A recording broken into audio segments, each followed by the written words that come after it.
Alan, you do. We can see you better in the light. Yep. Look at that. Okay. All right, How's everybody. that? I believe we are officially live, and let me just check really quick to make sure. And yes, we are. Hello, hello, hello. Welcome, everybody. This is Neil with Portal to Ascension, and welcome to the Starseed panel.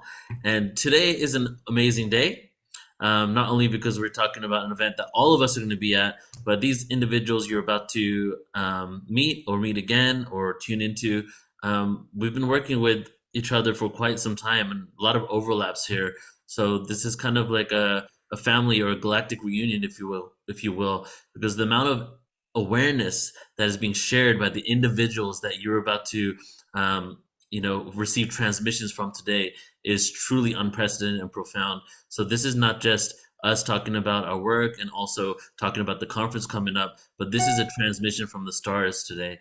And this is a Starseed panel, which is, a little side note here. There's a Starseed panel, Starseed conference coming up April 2nd that Alan's going to be a part of, that Flo's putting on.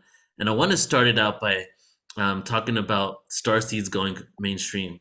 For all the panelists right here, I'm going to put you guys on gallery. Give me a nod if you've seen the news broadcast about Starseeds that happened over the last couple weeks. You guys saw that, right? So no. Okay. So the Popular Mechanics released this article basically saying that there's all these people in the world that think that they're ETs incarnated on Earth and that they're here to help humanity evolve to a whatever, to help humanity out basically. And it was just one article, but then it got picked up by the mainstream news outlets, MSNBC, NBC, CNN, all started doing different broadcasts about it and going into depth about kind of in depth, a few minutes, explaining the fact that there are all these individuals out there that think they're starseeds. So think that they're from the stars. And the reason why they did this, and because, I do SEO on YouTube videos, so I already know that one of the number one spiritually searched keywords on YouTube is what is a starseed. So they probably were thinking, why are people searching this? And started researching it and found out there's a whole community of people that believe that ET is incarnated on Earth. So this, I feel, has is on some level, no matter what, everything they do backfires to the point that all they're doing is just allowing more people to be aware of this concept. And I got a feeling that there are those out there that probably think they're from the stars or believe that they have some sort of ET connection or even have ET memories that didn't even know there was a community out there that is doing this work. So, this is just showing that over the last few years, more and more of what we're doing is being validated and it's coming out into the mainstream because this isn't a fad. This is the new age. This is the new world. And the new world is the paranormal becomes normal, the supernatural becomes natural, and that's what we're moving towards. So we're seeing it seeping over into the mainstream because it's all a part of the divine plan, I feel. So it's the perfect timing for us to really have this panel now and have these discussions here. So, I also want to say, go ahead, Neil, Alan. I just want to say this is sort of the first generation of starseeds we're talking to, because there's a lot of people claim to be starseeds and they're just recently waking up, and that's great. But these people on our panel tonight, great women, have been around, and so they're really first generation of activated starseeds, along with me, you, and Joan. And so there's, I think, this wisdom that can be gathered from Lori and Jenna and Sheila and Geraldine that you don't get from someone who's saying, yeah, I'm a starseed, that's great, and then what? So let's go deep tonight into really where this planet's going as leaders of a starseed nation, activate the higher consciousness. That's what I'd love to see for tonight. I love that. Why don't you start out, Alan, because you only have a few minutes. So what are your thoughts on that? So everything's changing now, right? I mean, if you believe in astrology, Pluto has gone into Aquarius. Aquarius is the sign of free thinking. Pluto's the sign of digging up all that underground, subconscious. And so we're meeting these two different worlds, the deep part of esoterics that have not been conscious before. So, but it's also all changing. So we're moving into a new time of unprecedented revelations.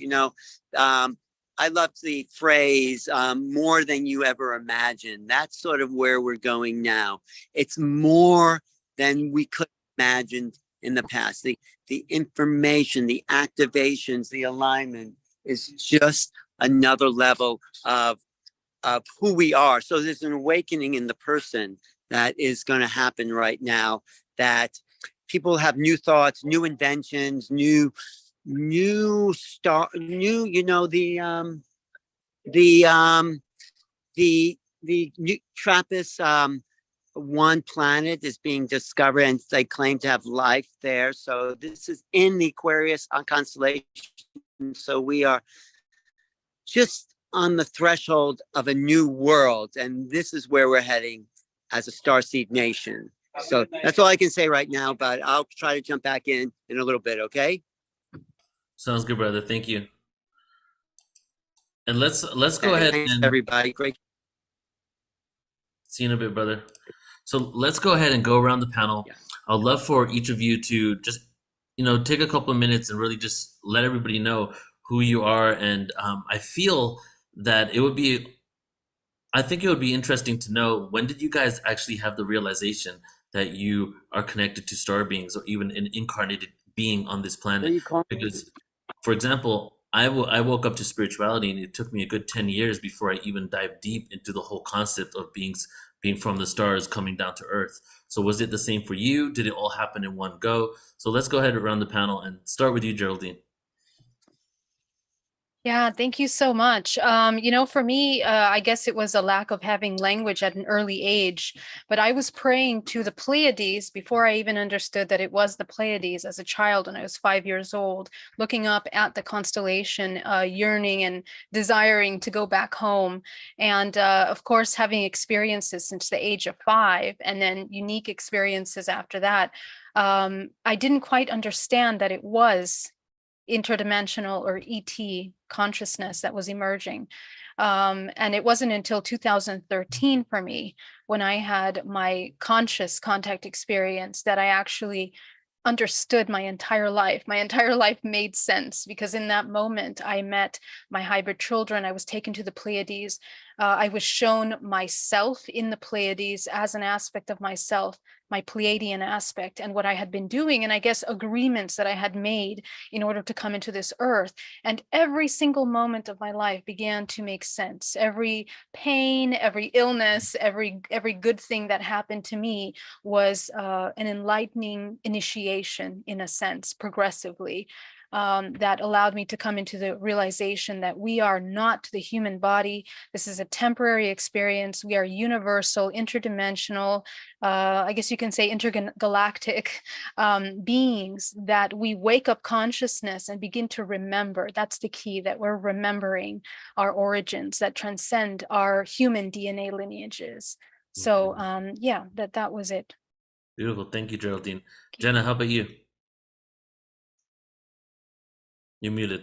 Excuse me. Hi. So my conscious contact really didn't start until about 4 years ago. I only woke up 5 years ago, and I now know that I had to complete the first part of my mission as a leader at Whole Foods before my memories turned on.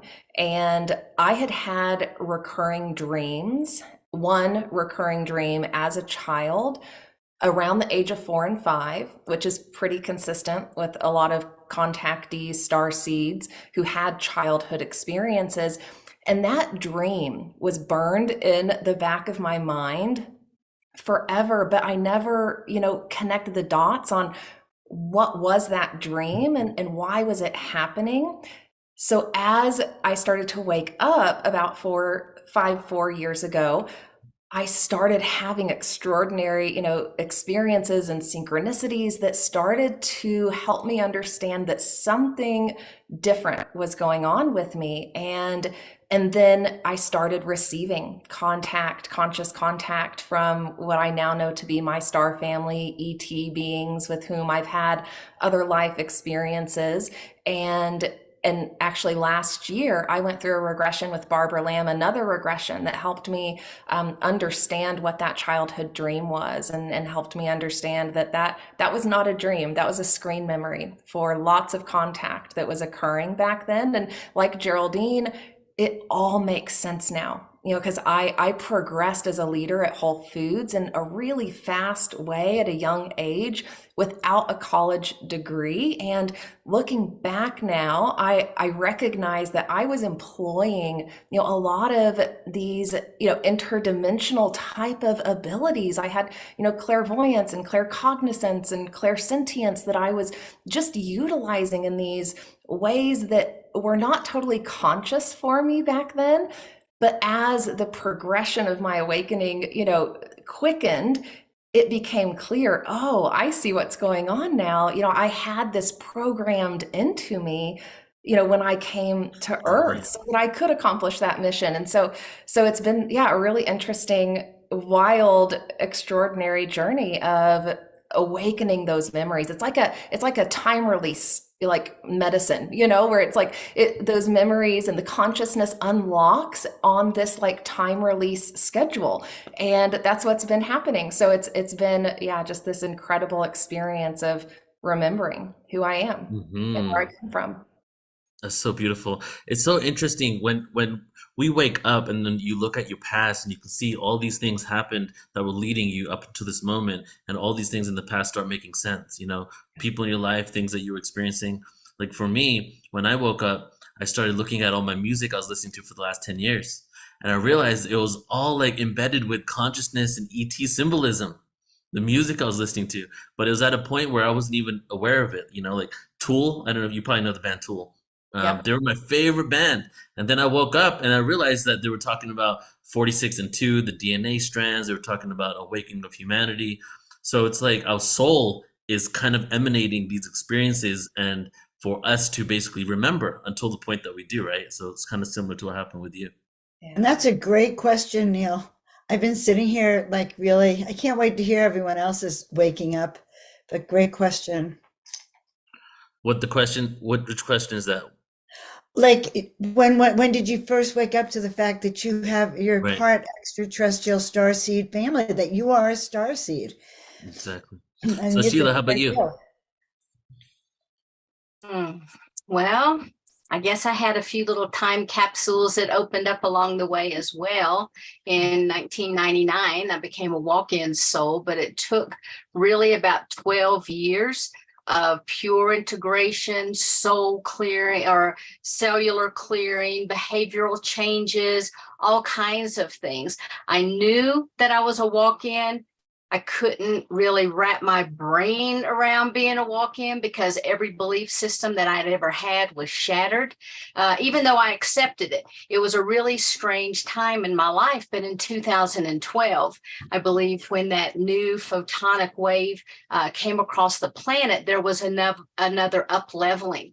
And that's when I began to understand that I was part of a collective. Now, as being part of the collective, I was part of I had my multidimensional aspects of my Arcturian, Andromedan, Palladian, angelic, Syrian, Lyran, Mantis, all of those lives that I had lived before. And we were in pure consciousness and had come to the planet and was working in the crystalline grid. And so that realization was another mind blower. And then having my guides tell me that I was Arcturian, then to realize that the aspects of the Arcturian came in as not to fry the biology of the sick body that I had entered into. And now more and more information has come to me, and more of my soul aspects of being an Andromedan has come in. And so I can't wait to see what else starts to come in. But it's really a very, very exciting time. I know even since the spring equinox, there's been so much happening, and people are beginning to release. They're having old patterns coming up. Timelines are beginning to collapse. People are waking up and feeling like they're in a brand new location or a brand new body. People are divorcing, getting out of relationships, changing jobs. Everything is moving. And because these timelines are beginning to collapse, I believe that we're starting to kind of skip time, that we're starting to jump timelines, moving from one timeline into a higher dimensional frequency. And so as we are inundated with more and more of these photonic waves that's washing across the planet, I truly believe that more and more people are going to change and wake up to the fact that they are a star seed. Yes, I love that. I love, and Geraldine said the same word, so did Jenna. And what you're explaining with you reclaiming these parts of yourself is that word remembering, right? I feel it's the most beautiful word. It really is that we've had amnesia and we're reclaiming parts of ourselves. And as we do that, we have a fuller picture of what it means to be us living on this planet at this moment, right? So it's just so beautiful just to be able to unlock these memories. And I feel like, because when I see the people on these panels, you guys inspire me in the amount of empowerment that you have, the amount of knowing you have. And I feel the more you do this work and the more you claim parts of yourself, the more in your mission and in power you become, right? So what would happen if humanity collectively was able to remember, right? How empowered could we be is the question. Wow. Right? It's exciting. So let's go to Lori, and then we're going to go to you after Joan, because I want to hear you and your connection to the angels and how it got into the ET. So let's go to Lori first. Hey, Lori. Hey.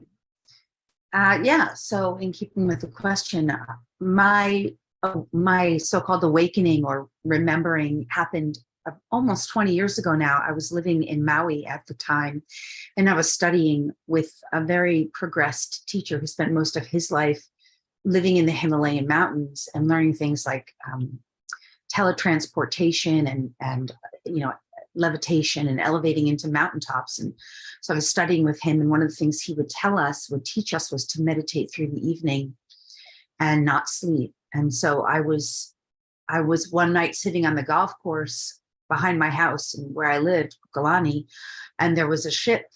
It was the first time I'd ever seen a ship. This was so many years ago. I knew nothing about the extraterrestrial history or any of that. I had no knowledge. I just knew that somewhere in the future, something called 2012 was coming and everyone was going to wake up, or something good was supposed to happen. And I thought these ETs were here to help us. And I really knew nothing back then about it. And, but I saw the ship and I knew it was a ship because it was so low and it was a circling light, very low to the ground. And I was already doing and engaging in telepathic communication with animals quite easily. I was already connecting with beings who, in a sense, were what we call dead, because my brother had crossed over, transitioned, and he was my divine wake-up call. And then the animals started teaching me. So I already had those gifts. So I just mentally, without any real effort, just said to that ship, like quite naively, hey, if there's anything I can do to help, let me know. It was just almost embarrassing, right? But nothing really happened immediately, but I just stayed in a meditative state on the back porch. It was 2:00 in the morning. There's no airplanes in Maui at that time at 2:00 in the morning. All the airports were closed at that time, at least back then. So I was in a meditative state, but I was physically awake and alert. And within some short period of time, I wasn't measuring. I was teletransported on ship. I found myself on the ship. I was freaked, but at the same time, not freaked, because there is something that changes in the emotional and mental body when that happens. It's like a plasma-like state. It's physical and yet not physical. It's like plasma-like state. It's different kind of photonic speed of light happening. Mm-hmm. And so I was on ship. I started engaging with these beings. There was a lot of interaction and I had full movement, and I got to see and meet a lot of these beings. And of course, I had to do a certain amount of regressions over the years to unpack it. But essentially, I was there for some period of time. I had some experiences with them. And then I remember specifically being asked, I was walking around the ship and I was asking, like, what's behind there or what's there? And at one point, one of the beings on the ship said, that's where we keep our children. do you want to go back there? And I said, no, I want to go. She said, good, because I was one of those. That was me. So her saying good was her, like, I didn't identify as the child from back there. I identified as the person who belonged on Earth. And as soon as I said, I want to go back home, she said, that way. I went through a door that opened and I was back on my porch. Wow. So, and after that, I'll just say, for at least in memory, it must have been at least another month after that, I was getting constant, like what I call downloads and transmissions of patterns of geometry and lights and all kinds of things. And I would ask every night, like, what is this? What is this? And I was always told, you'll know when the time comes. And of course, now I understand. And over the years, doing DNA activations for people and animals and working with all the genetic coding and all of our own light and all of the gifts that are available to us as a human species. Those are part of what I was getting. And my ability to share this with others and to teach others and to facilitate it for the awakening for others, that was part of it. But I just want to add one other piece, was that the next morning, after I really had a sleep because after that, I was just like, what the? I remember the next morning waking up, and I didn't really know anyone on Maui. I spent, for the most part, 2 years alone, for the most part. And I remember being in my car and like driving to this space where I used to go, and I was just enraged. I was furious. I knew that there was an implant put in there. I was so enraged because I was just like, how could you do this? Like, what am I supposed to do with all this? Like, so it was a lot of work to unpack all of that. It wasn't like this graceful, like, it's sort of sometimes, we can sometimes glorify all of it. And yes, it comes with incredible gifts, but to me, they were hard earned. They weren't just like, oh, I'm in the light all of a sudden. It was a lot of work and a lot of, yes, ongoing unpacking and making sense of it all, and like working with these codes and this light and this from a space of consciousness. And sometimes we make it sound a little glamorous or something. I don't know if it seems that way to some people, but I don't think that's the case. But what I do think is that the purpose of the star seeds in general is to be able to anchor in certain virtues and gifts and consciousness that was just, in a sense, it was like lost to the original. It's never been truly lost to the original organic human design. It's in there, but it's just been so manipulated over eons of time from what we might call negative aliens, that we have to restore that, reawaken it, replenish it, rebirth it, renew it, remember it. So anyway. Right. So are you saying that the integration process isn't always, rainbows and unicorns, because it's a whole restructuring of our belief systems and a reclaiming? So do you think you're still integrating some of that? I think it's an eternal process, personally, because I don't think the starseed, the true starseed mission, from my perspective, is one of unification with the divine. It's a spiritual mission. So that's eternal. That never stops, Right. And yeah, it wasn't all rainbows and butterflies. I mean, some of the mind-blowing stuff that you have to work through especially in the early phases of like trying to discern what's real. And I think this is part of what we're going to see in the upcoming phase of this Pluto that now has moved into Aquarius. And over the next 20 years, there's going to be so much of this kind of like, what is real anymore? Because we're moving out of reality as we've known it and into the space age, really, where we're going to be interacting with more and more, extraterrestrial and other planetary off-planet beings and other species. And so, there's going to be so much of that collective unpacking. What is real? What's really real? So that was part of the most difficult part of it, because when I was going through it, I'm living alone in Maui. I didn't know anybody. Well, did I not know anybody? I remember at one point, and I'll be quiet after this, but my father was like, I need you to see a doctor. Like, that's the whole thing in the early days they used to say, is like, don't tell anybody, they'll think you're crazy. And that was like what was happening to me in a sense, Yeah. Anyway. Yeah. Thank you for sharing all that. Yeah. And what's real is, yes, I mean, at this point of everything I'm learning, I'm still every single day thinking the same question myself, you know? Right. Right. Like, you know, I'm really deep into holographic simulation theory at this point, which I feel is a fact because we're, you know, subatomic particles vibrating in and out of reality. Like, what is physicality, right? What is all of this? Right. And that's actually quantified and provable. Yet Right. people don't think about it. There's so many question elements that are provable, but we don't have the bandwidth in our consciousness or time in our days to even contemplate these questions. Mhm. So Right. let alone beings landing, then what is the next question, right? Right. I mean, that's one of the most wonderful things about really cultivating the relationship with the divine. Because as we cultivate our unique relationship with the divine, everything is so easily, actually discernment from that space becomes much easier because it's always Right. about aligning with the highest, Connection. clearest, purest truth that is the divinity, that is the divine source, the original source of consciousness. And that's where, from my perspective, absolute truth lies. And there's not a lot of absolute truth. Most of these frequencies are just consciousness perspectives.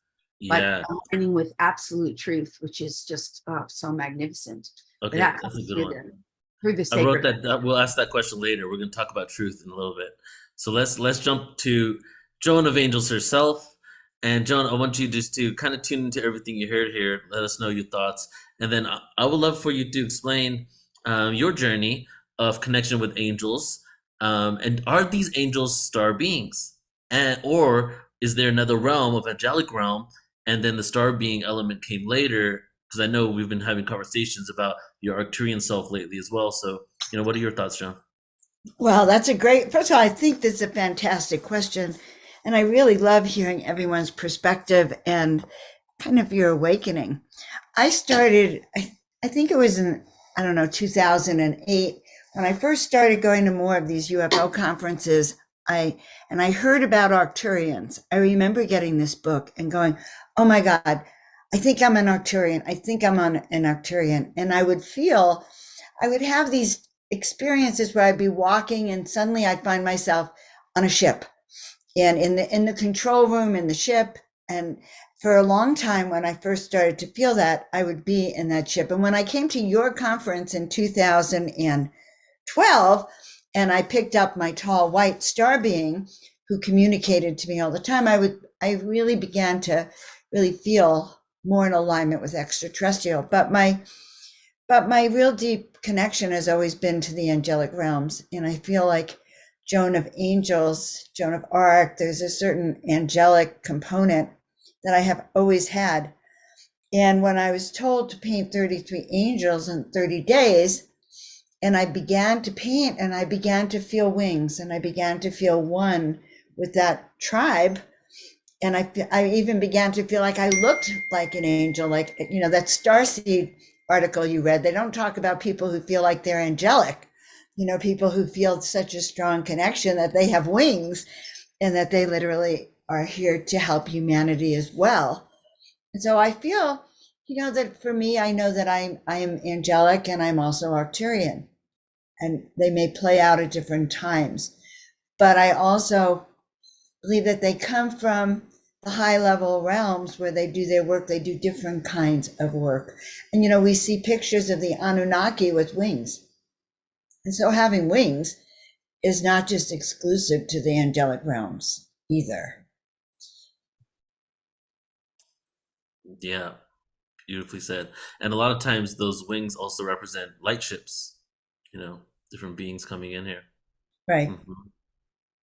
But everyone else may also have a different opinion with the angelic realms. But I do Yeah. believe that I've come in and I've been told this, that I'm a connector between the heavens and the earth.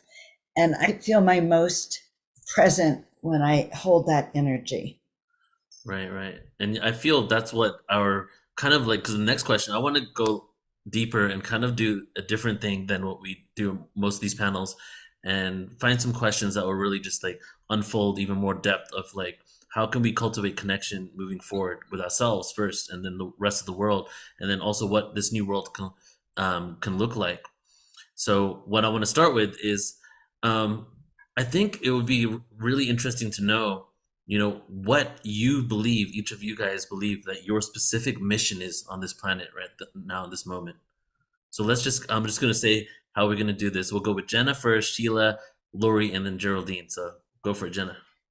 Okay, so the first part of my mission was being a leader of change and transformation at Whole Foods. And that has now transitioned into helping humans transform into the new human. So my star family, as I was waking up and as I was starting to contemplate, well, what is my mission?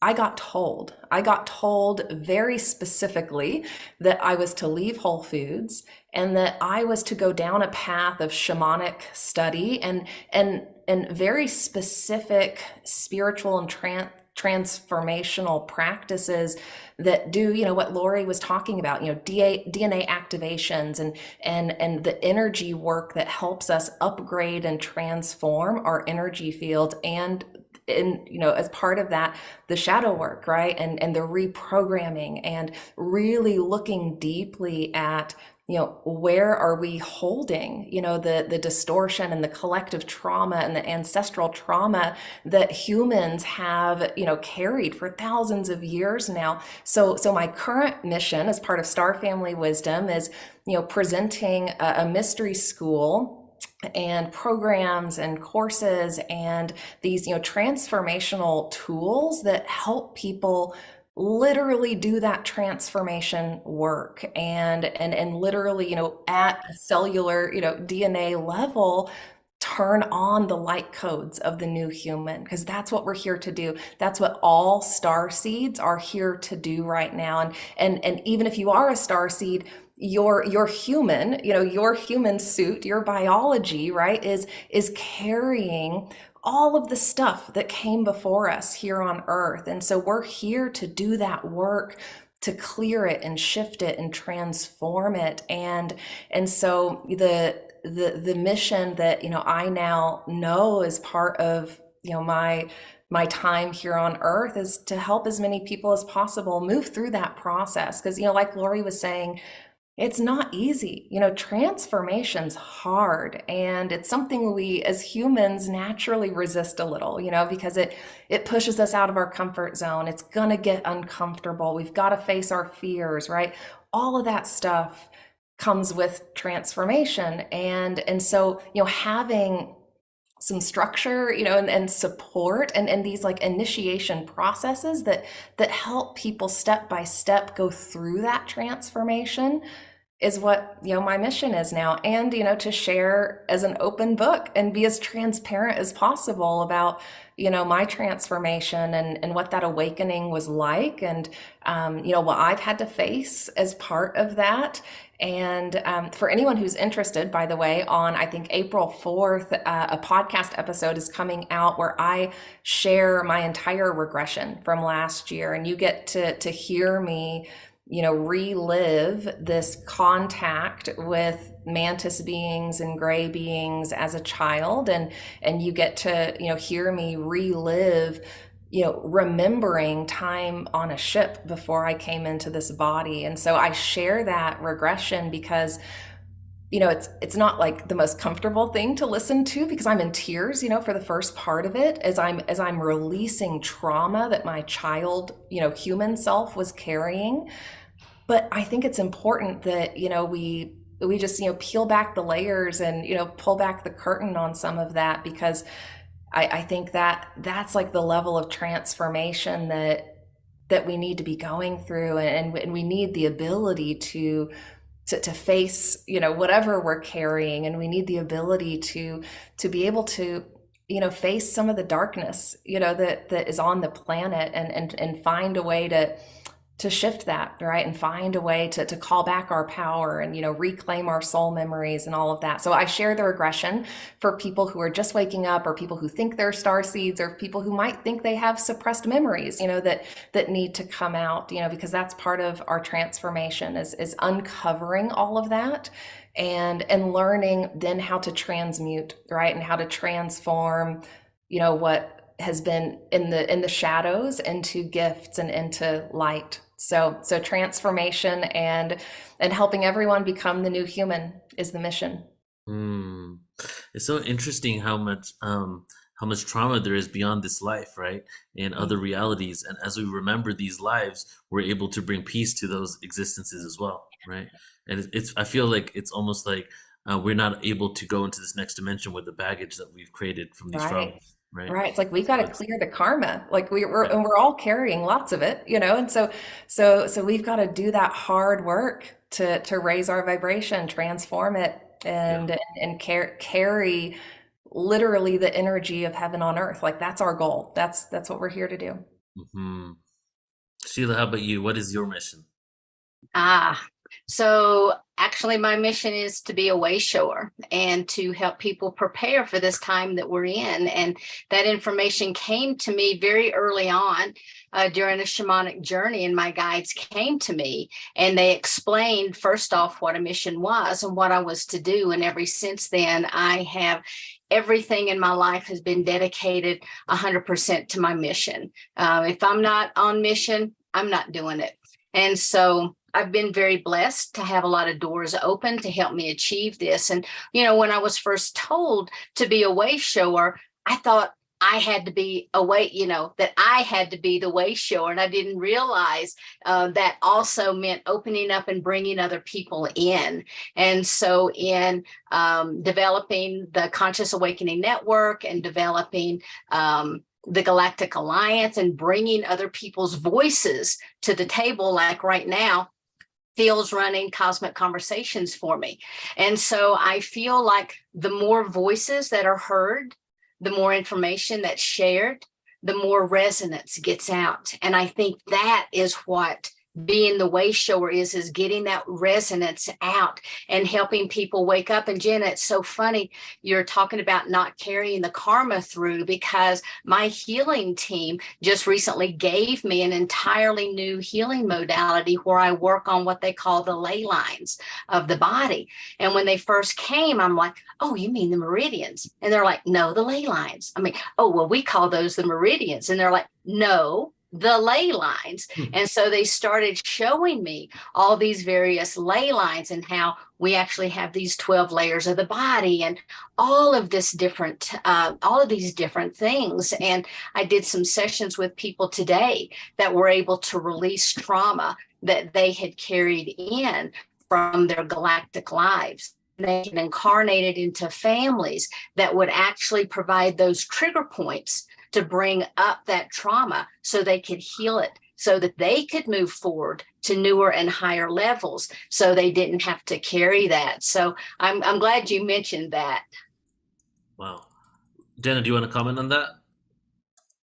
Yeah, I think that's just amazing, Sheila. Like there's so many healing modalities that can be employed to peel back all these layers. And I love how you talked about layers, because that's how I think of it is, it's just layer after layer after layer of stuff, of programming, of trauma, of experiences that put us in a position to react to life or have certain behaviors or whatever it is. And I think, like Lori said, it's an eternal journey. We're as souls, we're going to be on this journey forever in terms of our evolution and transformation, but it's just about peeling back layer after layer after layer after layer until we get to that state of truth within us, that state of just like true alignment, and like balancing the masculine and feminine energies. I was recently guided to a new modality too, which I'm going to talk about at the conference in April. So a little teaser there for folks, but there's so many, I think, that are now like coming into our consciousness because we're at a point where we can understand it and we can hold it and like work with it in a new way, it feels like. Definitely. It's that 0 point, right? That we're getting to that sense of stillness. And then modalities, yes. So there's so many modalities and there's so many more coming out. And there's many that are available that we aren't even aware of yet, that are coming into conscious now. And I know you, Lori, you do DNA activations and other types of modalities with energy healing.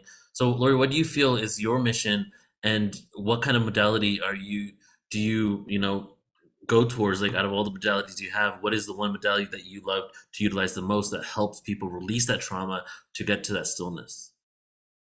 Well, I just want to say first, in terms of my mission, I think in my early part of my life, it was more about showing people what was possible.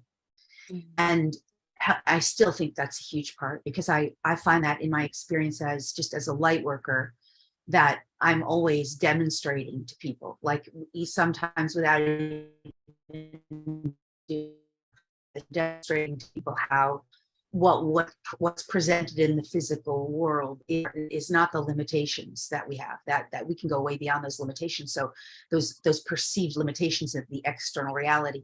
So I think that's a big part of it. But overall, I would say my mission and purpose is to serve the light. I'm very clear about that. And I think that a lot of people don't always understand that. And I think it's also very lost a lot of times. It's one of my major gripes in the whole kind of conspiracy circle, and even in sometimes extraterrestrial type of circles or UFO circles sometimes, is that they're not necessarily serving the light.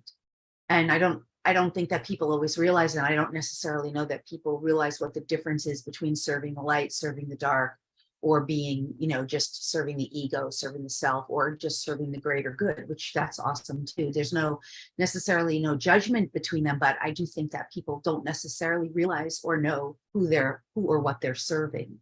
And it's not, the dark is not necessarily evil.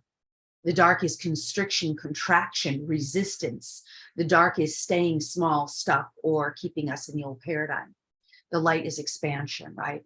And there is a plan for lighted creation. There really is a supreme type of consciousness that we identify as source, God, creator, the divine, however we relate and understand and integrate with that consciousness. But it has a plan for lighted creation, and that plan is of the light. That plan is in service to the collective, to the expansion of consciousness.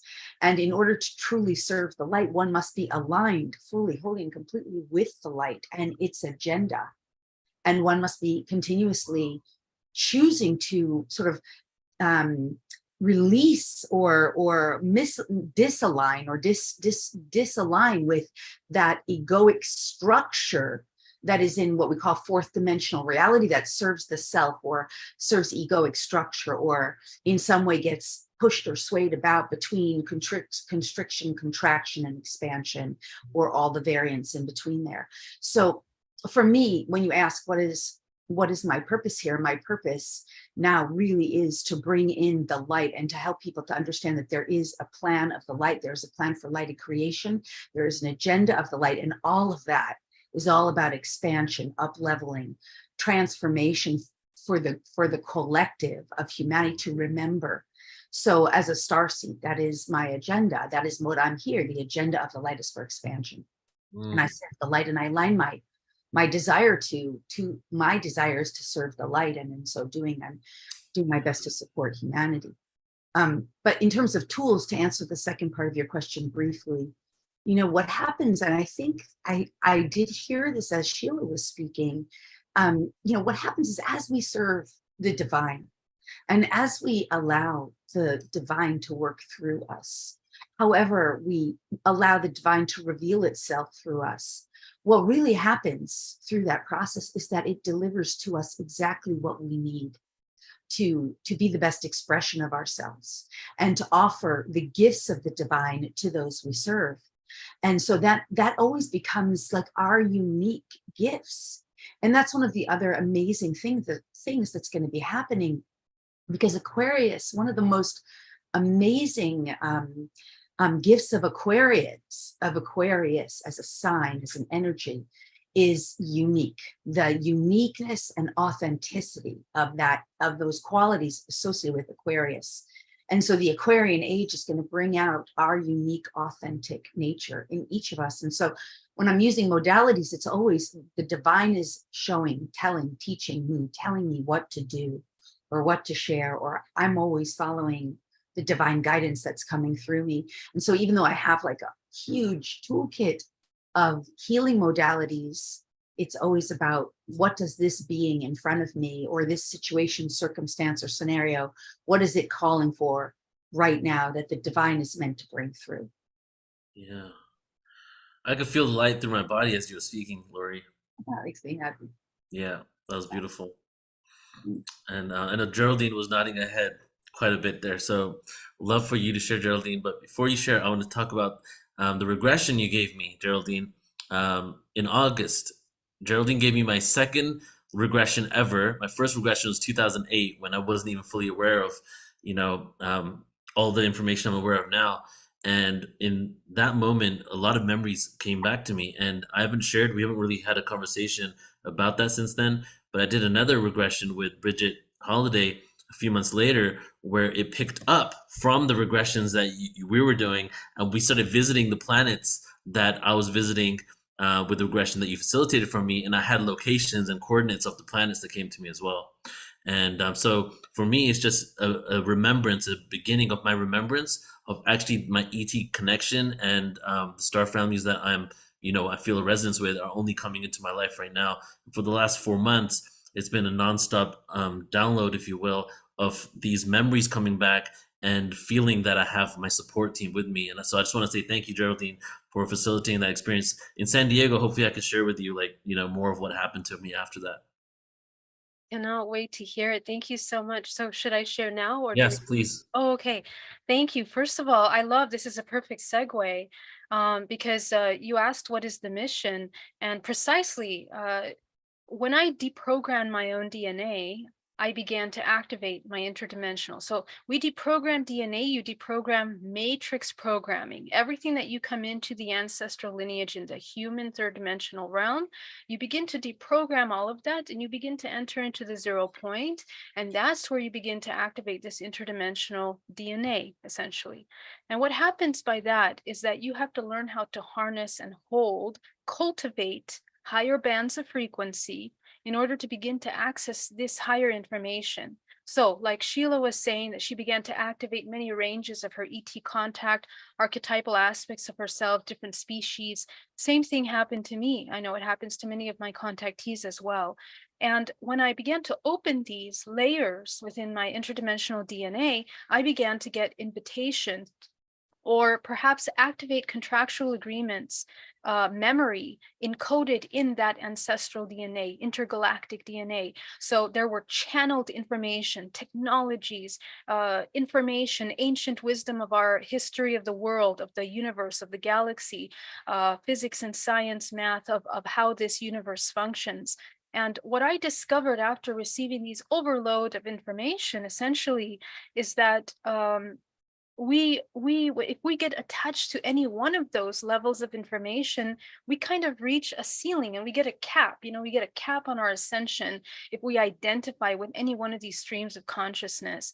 So what I discovered as a result of that is that my purpose really is not to align with any one of these streams of consciousness, but to integrate and become the 0 point in order to harness and access all of them simultaneously and at the time that it's necessary for this information to be applied. Because those of you that are way showers, you're aligning to higher octaves in advance to the most of the population in order to bring and channel and show how to hold that vibrational frequency in the body. That's essentially what all healing is that we're activating that. So when I think of purpose, I used to think, oh, I have a purpose, but now the purpose is to become as clear as a channel, to release identity to anything. There is nothing external, essentially, that will promote and support this mission. It all has to come from the cultivation of my own self. And that is the example that I hope to hold for others in walking through their ascension, and their integration process. So my healing modalities are constantly changing, and they're molding to the spirit and the soul that is required at that time. And I guess when, through resonance, when you change your frequency, it changes and activates their DNA without you even having to do anything. You're holding space, and the other human aligns to that. And that becomes, we, as a vortex that we begin to rotate at a higher vibrational frequency. So this is how I would describe it. Beautiful, Geraldine. And what you're saying there is, you said a lot of things, but one thing that I took out of that as well was contact starts from within. Exactly, looking at the absolutely. internal world. We're Right. activating our holographic DNA, which is our interdimensional memory Yeah. of everything that we have been and everything that we are becoming. So Right. that 0 point allows us to navigate interdimensionally, infinitely beyond the human physical form. Yeah. So it's almost like it's quite literal, like not figurative, but literal, that the universe is a reflection of the internal world. Yes, Right. totally. And my friend Siren Michael White, who we have on our platform quite a lot, in his story he shares about how he was looking for contact and looking into the space, looking for UFO craft and attempting to connect with different beings externally. And then, one day he just realized that he just began meditating and getting into the meditative world. And from meditating, he started seeing whole entire worlds and consciousness by going within himself. So Right. the 0 point is within us. The 0 point is the black hole. It's the wormhole to other worlds, and That's it's right. all within. So It's through the DNA. Yeah. yeah, Mhm. beautiful. Joan, how about you? What is your mission, Joan? Wow, that's so, just to listen to everyone else and how you came to it, it's quite an awakening because we all have our own story. So when I'll just go back to a long time ago. I was 30 years old and I went to this visioning workshop and I laid down there and suddenly I found myself in front of millions of people who needed healing and inspiring. And I was with this angel. That's how I kind of know I'm already angelic. And this angel said, "These are your people. You're here to heal and inspire." And of all the messages I've ever gotten, that's the one that has stayed with me, as I'm here to heal and inspire and teach and help people remember that they're masters, to help people remember why they came here and to hold the light. I mean, most important, we all came to hold this light. And we all came to remember that we hold this light. If we don't, and it's not about whether you're a doctor, lawyer, or an Indian chief. So my whole life has been really geared to that. And I've discovered that it changes. How I work with people changes over the years. I mean, I started off as a chiropractor and discovered I could just heal people just by holding energy. And now I align body, mind, and spirit in different points just energetically because the guides say, do this, do that. And I do it and it works. And sometimes there's no name for it except maybe Joan's system that just came to me and was brilliant because it was right for that person in that right moment.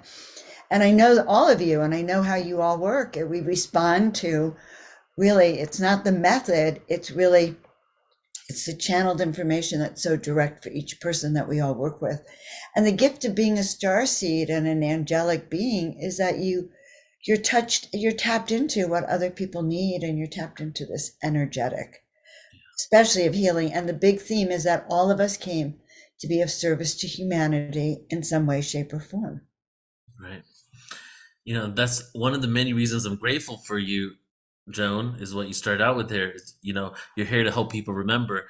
And it's great to have you on the team, be working with you so closely, because I get so boggled down with the details sometimes and the mapping and the planning and the structure, just to have that reminder pretty much daily at this point. I have to tell people what happens. Right. We'll be having conversations, logistical conversations with like speakers and people we're going on tour with, and then we're like getting really like heavy with the information. Then all of a sudden, Joan just like says, "Guys, I just want you to know what we're doing right now. We're going around the world activating mystery schools, and we've been destined to do this for so many lifetimes." And so bringing that remembrance and that element is what you spoke about earlier, heaven to earth. The details are here on earth, but the intention, the reason why we're doing this, we should never lose, right? Keep that connection. Yeah, absolutely. Why we've been connected. I mean, it's really funny with Neil and I because it'll come at the most random moment. But I do believe that we're here to help uplift the planet, and we're all of us together too. Like let's talk about the conference. The people who are going to be at our conference, there's 6 of us here, but we multiply it by 5 times the vibration of people. When we're with people aligned on the same path, it raises the frequency of everyone in the room, everyone around, and even for miles around. And we together all of us together have a soul mission to actually lift up humanity and remind humanity who they are. We all do it differently, but we're going to come together and do it together And that I find very exciting, like this whole memory that Neil and I bring of why we're even doing it. And it comes out from the very beginning. Yes, and it's a beautiful segue because your intuition kicked in right there because I literally have the trailer lined up to talk about it, and that's something I was on an interview with Karen Swain yesterday, and we're talking about what's happening at this event, and yeah, it's all different forms and facets of remembrance. All these different individuals coming, sharing their own perspectives, creating an epic bubble of remembrance, and we're gonna walk into that vibration, celebrate connection with each other, celebrate life, and at the same time re-educate ourselves and unlock our ancient memories so that we can actually reclaim our sovereignty and move forward and create unity and peace on earth. So what I want to do is right now I want to share the trailer, but this is how we're going to flow for the rest of this panel because we're almost at an hour, but there are two major questions I want to ask. So these are the questions I'm going to ask. I'm going to do the panel. We'll get into it. I want to know each of your opinions on the darkness, right? And so we're going to talk about what the darkness really is.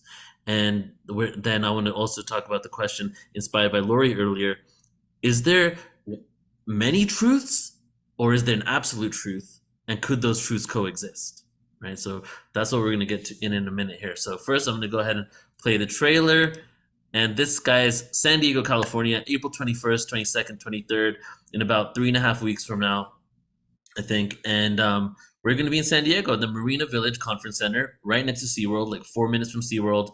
There's over 25 speakers there. We have 5 musicians, 3 days, nonstop awareness, amazing vendors. And, you know, I'll share the trailer right now and you can kind of see some of the amazing individuals that will be joining us. So here we go.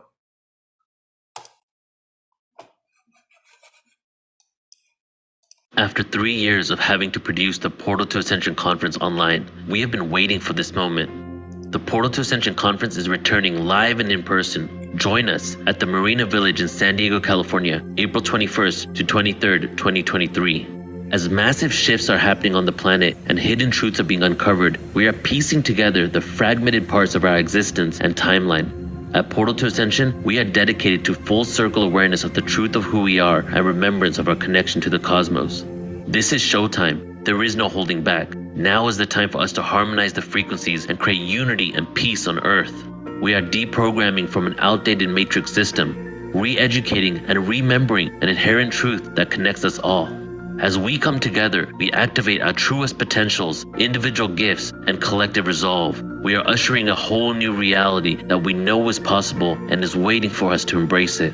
Join founder Neil Gore and the entire Portal to Ascension team with hosts Alan Steinfeld, Michelle Anderson, and Joan of Angels over these 3 days, April 21st to 23rd, 2023. We will experience musical performances by Larissa Stowe and the Shakti Tribe, Vox Angeles, Share the Light, Admiral Apollo, and Torquem G. This conference features incredible luminaries such as JJ and Desiree Hurtak, Adam Apollo, Carolyn Corey, Robert Schock, Linda Moulton Howe, Robert Edward Grant, Barbara Lamb, and many more.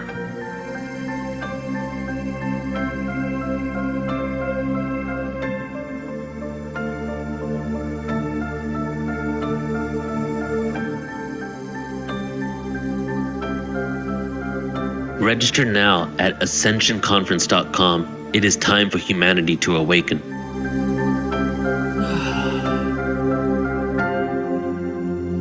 It is time for us to wake up, everybody.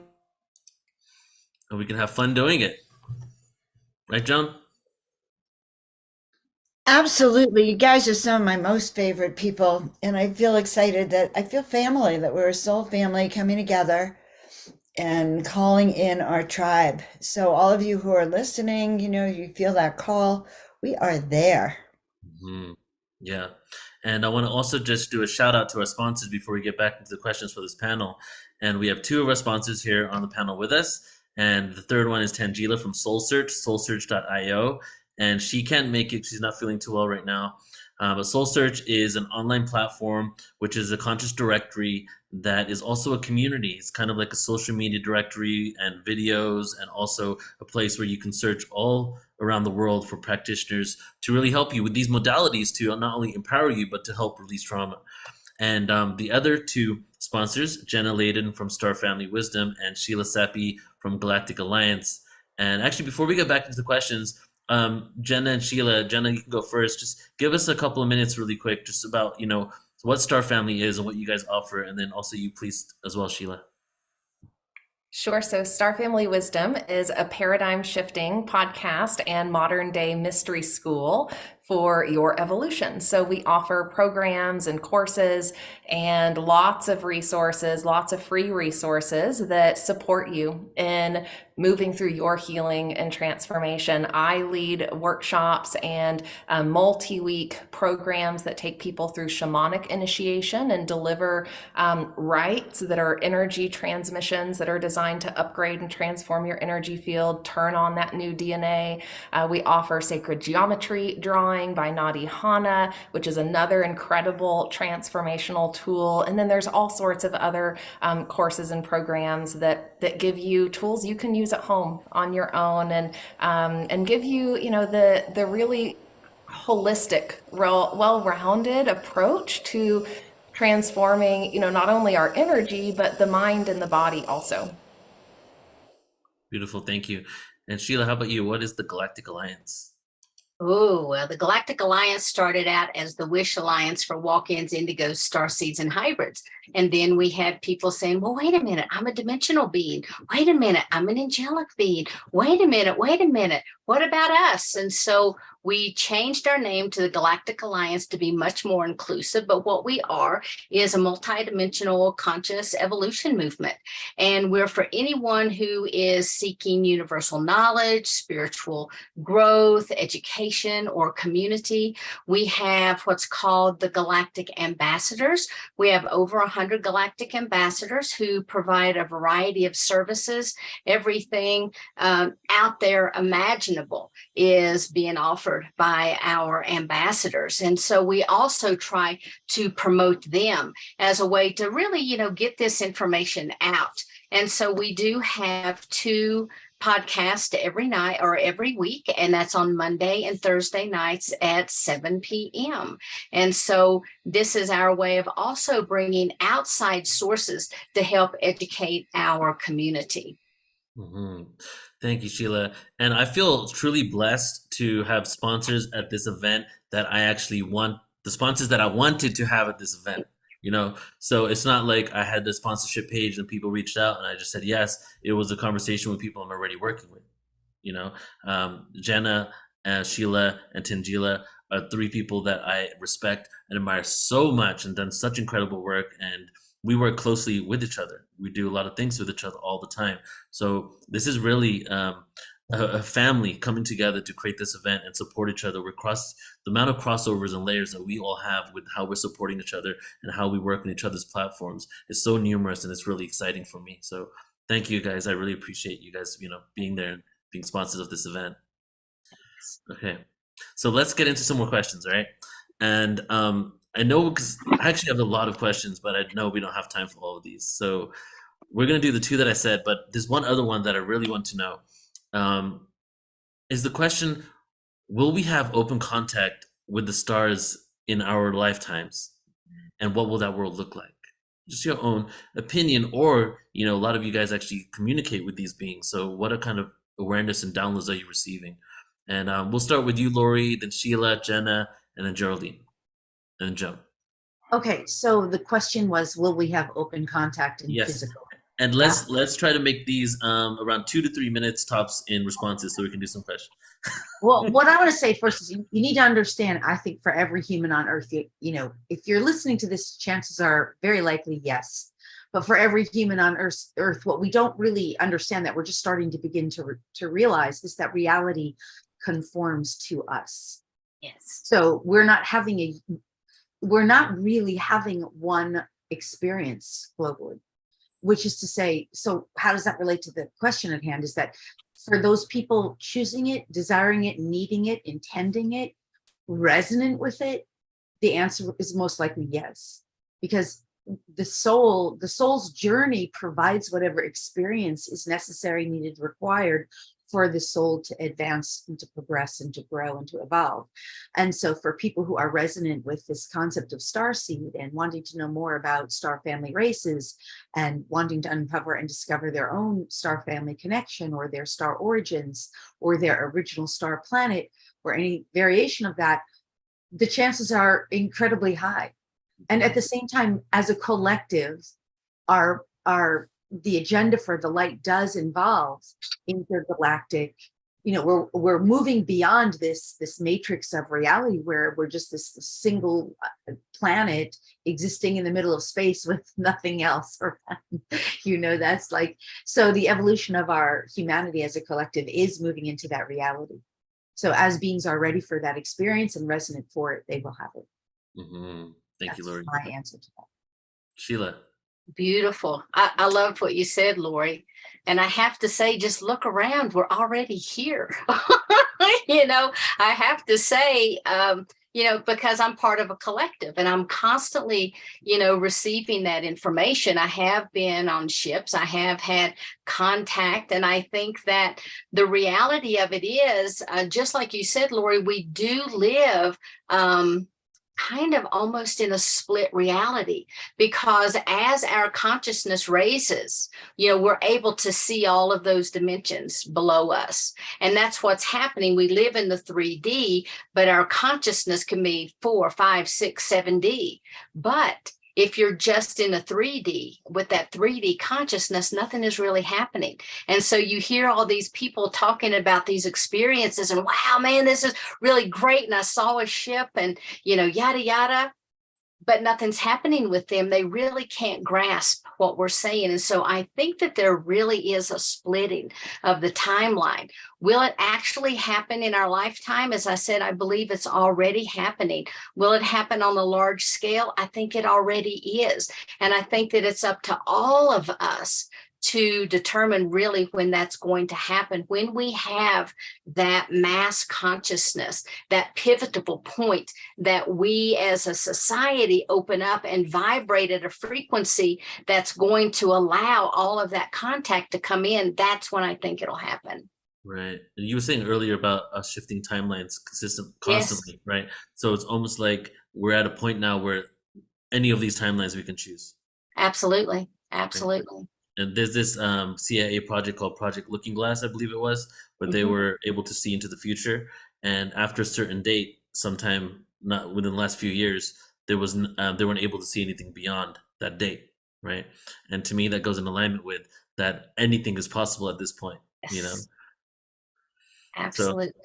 So, just one more comment on that before we get to Jenna. In the Starseed news that we spoke about in the beginning, like when NBC was talking about the Starseeds here to awaken the planet and help humanity, help humanity transform and be enlightened. That to me showed the splitting of the worlds, because the answer of one of the hosts was, "Well, look at the planet right now. I don't see that happening, right?" But little does he know that we have communities, we have all these individuals that get together, we have people living their best lives and their and being the beacons of light, and we have entire communities and villages that have been created off the grid around the world that are living this. So people are doing this right now, and that was just a mirror reflection to me of like, yes, they just don't realize it. They're not in that world. We're in two separate worlds, right? Jenna, how about you? I love all this, first off, and I agree with everything that has been said so far. And, while we are, experiencing different versions of reality for ourselves individually, we're also living in this collective reality, and the collective has to evolve as a collective, right? Like that is important for the evolution of Earth and humanity. And so, I think there's something around the point where humanity moves through the darkness, like once, and this maybe is a segue to one of your questions, Neil, once we've moved through a significant amount of that shadow work as a collective, then actual big open contact will occur, because it is happening, right, for different humans in different ways. It's been happening, for thousands of years for different humans in different ways.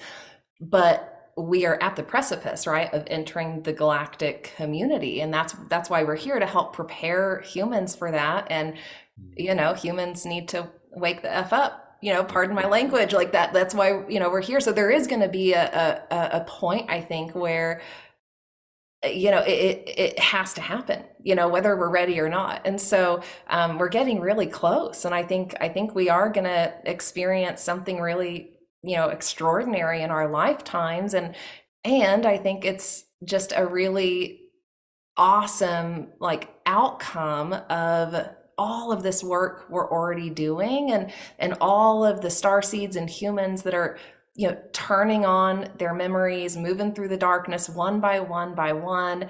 And that's just creating this ripple effect. And, once that ripple effect, broadens, as far as it can across the globe, I think we're gonna have that moment of reckoning, right? Like, because we haven't truly had that moment of reckoning on the planet yet, and it's coming, because we're moving into an era where it has to happen.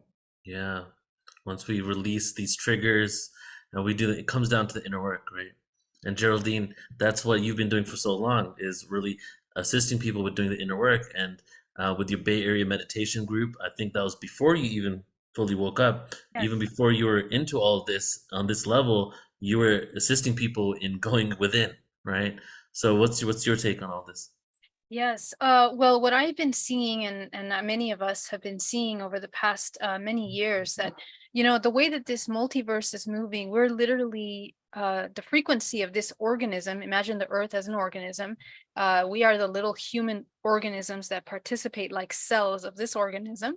And then the Earth is like an organism inside of the universe, and as above, so below, continuously until you see the multiverse. And as we move through a higher octave of vibrational frequency, right now we're at the pinnacle point of that shift, which means that everything is speeding up frequency, which means that the veil is thinning. That allows us to access into these interdimensional realms.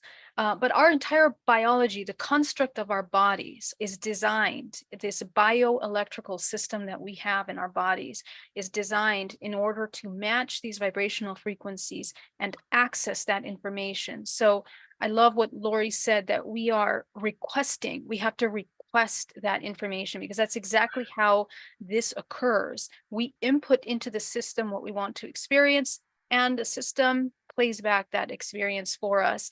So this is very much, so essentially it is in our hands, and we have to be mindful of the directions that we're moving on, because again, because we're such an interconnected system, maintaining harmonious balance inside of our organism will be reflected externally. But anytime that we, even us in the spiritual community, that we come out of balance in our own self, we cause ripple effects in the system. It's all a learning experience. Neither of us have only one purpose, because the purpose is to experience, and we have infinite things that we're here to experience, essentially.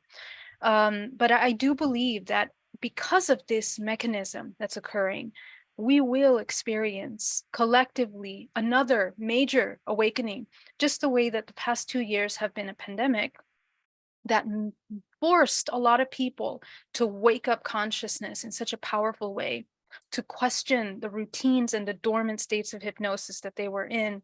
We're going to be progressively experiencing things like that, maybe small little amounts, until we all shift in that frequency. And those that don't, of course, are right back into the reincarnation cycle. But we have to understand the ebb and flow of life force, this natural cycles of life that participate.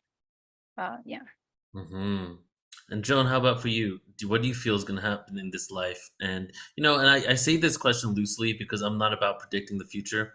I just want to know your opinions, and then let's segue that into this next question, Joan. So that, and then also, what is the darkness to you? And here's the disclaimer, okay?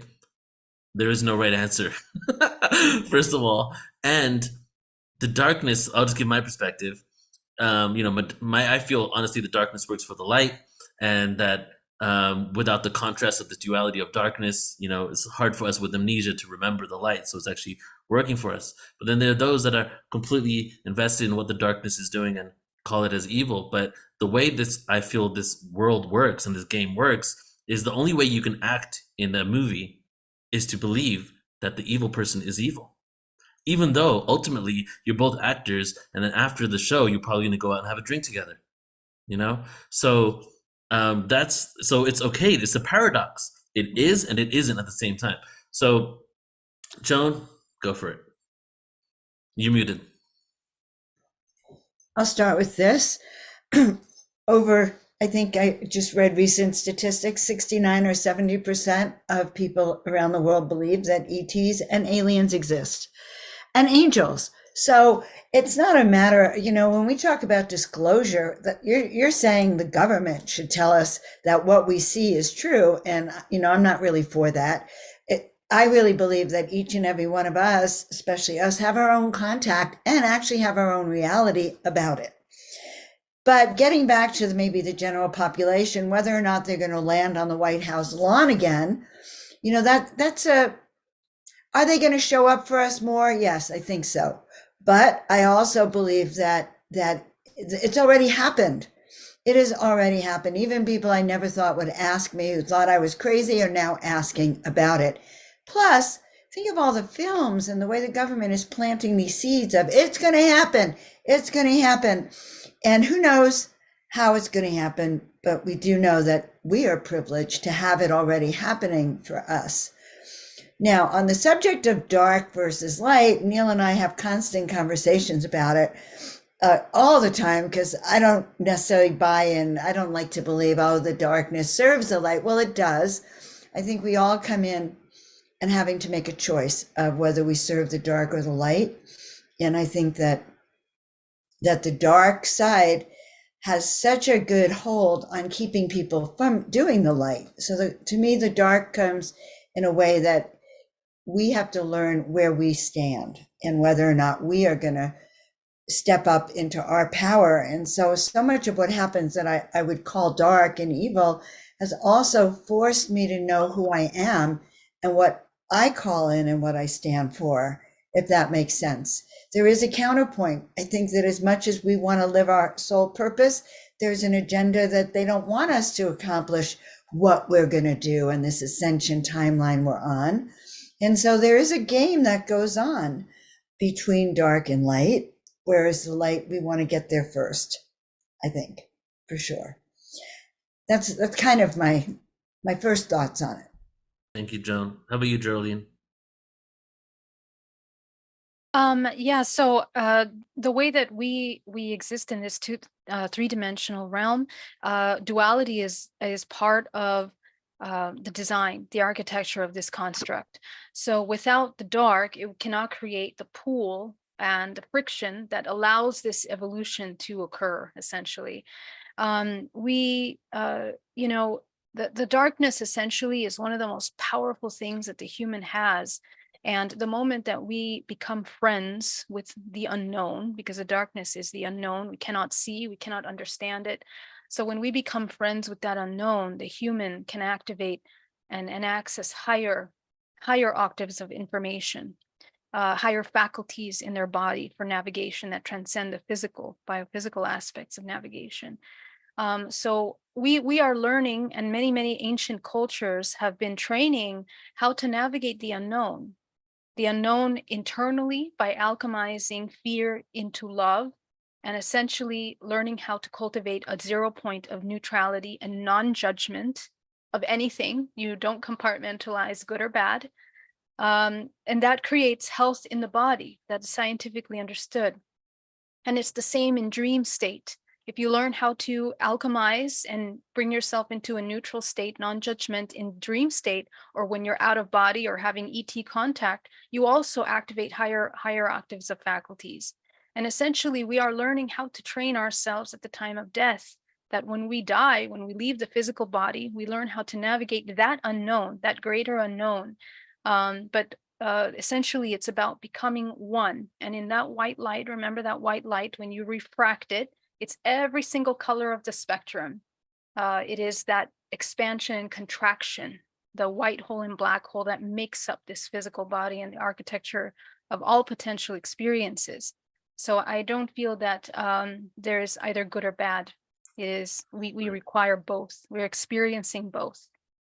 Thank you, Geraldine. I think it's important to have this question because there's a lot of craziness going on the planet. A lot of agendas and maliciousness have happening, and anger. You know, when I woke up in 2000, I spent 8 years of conspiracy theories. I was like so in fear in 2008. I even had, when the swine flu came out back then, I had a gas mask and everything. I was ready to go. I was so in fear. And just looking back at that and just realized that a lot of people do go through, when I share that story with people, a lot of people are like, oh, that's how I started out. Not everybody comes from the fear part first, but when they realize that what we've been told is a lie and the systems are, have been created in order to exert control on us, and they're ciphering our energy and they're poisoning us with all these foods and chemicals, people get angry. But as Jenna and many of you have spoke on, is we need to do the inner work to get to a place of 0 point and neutrality and non-reaction in order for us to even inherit this new world, right? So I feel it's an important conversation to have just on darkness. And I am actually planning to do some panels specifically on darkness, and even a whole series on just reptilians. And just to have those conversations, just to kind of share different perspectives and get us to a place where we don't have anger for them. And it's not like if we let go of the anger, we no longer take action to change it. I feel when you come from a place of neutrality, you're able to take even more action that isn't triggered reaction in order to change something for the better, right? So those are my thoughts on why I'm even asking this question here. So Lori, go ahead. Well, I love this question. I think this conversation is not had enough. So thank you for asking. It's like such an amazing conversation. First, I just want to clarify for definition, because I think people don't understand and they mix the two up. Dark is not the same thing as evil. So let's get clear about this. Dark is potential. It's pure potential. That's all it is. It's pure. It's a void. It's from which all can come through. So when we say even the sacred neutral or the divine neutral, or Geraldine referred to neutrality, that's because from that neutral space, there is no, yes, it is the unknown. It's pure potential. So there's nothing bad in the dark. There's nothing at all negative in the dark. There's nothing evil in the dark. That's not the same thing as evil. Evil, which many spiritual teachers believe foolishly that there is no evil. In my opinion, I know foolish, that sounds like a judgy word, but my point is that, in fact, according to God, source, creator consciousness, and this we can bridge with the concept of absolute truth from my perspective, from the perspective that I have downloaded or aligned with through my alignment with source, is that God's will is for free will to prevail, for humanity to have conscious free will and choice about what we experience. Because yes, we're here to experience, and we're here to have and choose experiences and to participate in experiences. So we have the right to choose what those experiences are. And so in a sense, God, source, creator's law is free will. And there are many universal laws that align with laws of physics, which are spiritual laws as well, that uphold and support that. So by definition, then, evil is the deliberate attempt to usurp free will, especially through means of secrecy, coercion, manipulation, and/or conspiracy, and other various ways. So that is evil. But evil is not necessarily of the dark. It simply is part of what exists in the duality of the experience. And so through our awakening journey and through the development of our own divine discernment, which we can develop by desiring truth, especially divine truth, it becomes easier to navigate what is evil and what is not, what is true and what is not true, because that's a gift of choosing to align with the light. That's a gift of choosing to align with the divine. That's a gift of choosing to become more conscious. The desire for discernment, the ability to have and utilize discernment and to understand what is evil and what is not through free will choice. Beautifully said, Lori. Yeah. Thank you. That was such a profound discovery for me. I have to tell you, through my own struggles, right? through my own desire to know truth, because of course that is such a quest right now. And I was always so, I would struggle in the, in the overlapping of conspiracy types of things, because, there can be, I could go on about this, I won't go, but we can get lost. That is a black hole. It's a rabbit hole of its own. And if you go down that hole, you're making choices that actually align you potentially with evil, potentially, not in all cases, but in some cases, because it's like you're deciding to serve an agenda that serves a part. When we talk about darkness, in some cases, what we're talking about is constriction, contraction, because that the contraction is the uncertainty, the unfamiliarity, the I don't know, I'm not in the light of the expansion. The light is the expansion into greater consciousness. The dark provides the contrast for that. But so in the constriction of it, right, there is ultimately an expansion out of it. So this is how I arrived at this kind of consciousness, because I was in my own forms of constriction on this. Yeah. Wow. And yeah, I think we'll get into this part later. Maybe we'll have another conversation.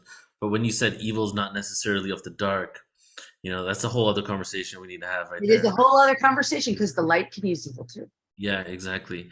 And it's because like something I like to say these days is that, if we all came from the oneness and we all came from the singularity, and duality came from the singularity, and duality was the light and the dark that eventually became lower and lower in density until it became this world where we even demonized a part of it. Do you think singularity and the oneness judges one part of itself over the other? Or does it accept itself unconditionally? Did it split into two and say, I will only love half of myself, the rest of myself I hate? Or did we have the free will to choose to not like the other part of ourselves, and only when we embrace our shadow will we ever become one again? Yeah, I mean, ultimately, because that is the highest, one of the highest truths, is that ultimately consciousness is divinely neutral. And that divine neutrality is fully, wholly, and completely in acceptance of all that is. Yeah. It is 100% accepting of all that is with absolute zero judgment. There is no wrongness in any of it. Right. It's experiential. It's all about experience. The expansion of consciousness. Mm-hmm. Sheila, how about you? What are your thoughts? Well, Lori, you took everything that I was going to say. And I say ditto. I love that, because I look at darkness as the void, the place of all possibilities. And also I look at it as duality, because it was one of the first movements, as I call it, one of the first movements of source, when that polarity became the infinity symbol, when that polarity became that yin and that yang, when it became the light and the dark. And you're right. Everything is about experience, everything we're doing. And so, when I talk with people, or they're coming to me and they've got this shame, blame, guilt, and all of this stuff, it's like, it's just an experience. Release it. Just let it go, because really on the other side, there is no right and there is no wrong. There just is. And we exist for source to experience through. And so this place of all possibilities, I think, is one of the most powerful places that there are, because it began with one of those first movements, that mitosis. Exactly. Thank you, Sheila. Jenna, how about you? I think it's also worth noting that because of the last yuga that we're coming out of here on Earth, humanity has experienced a more extreme experience of polarization, and there's been a proliferation of negativity on the planet, evil on the planet, and we're working to rebalance from that. So while duality and the good, the bad, the light, the dark is a thing in our universe, we want to find balance, right? And we've talked a lot about the neutrality point, and and how we understand these larger cycles can also help us in that. I think the cycle of birth and death is a natural part of our existence, right? And so we will always be going through cycles of destruction and entering into darkness,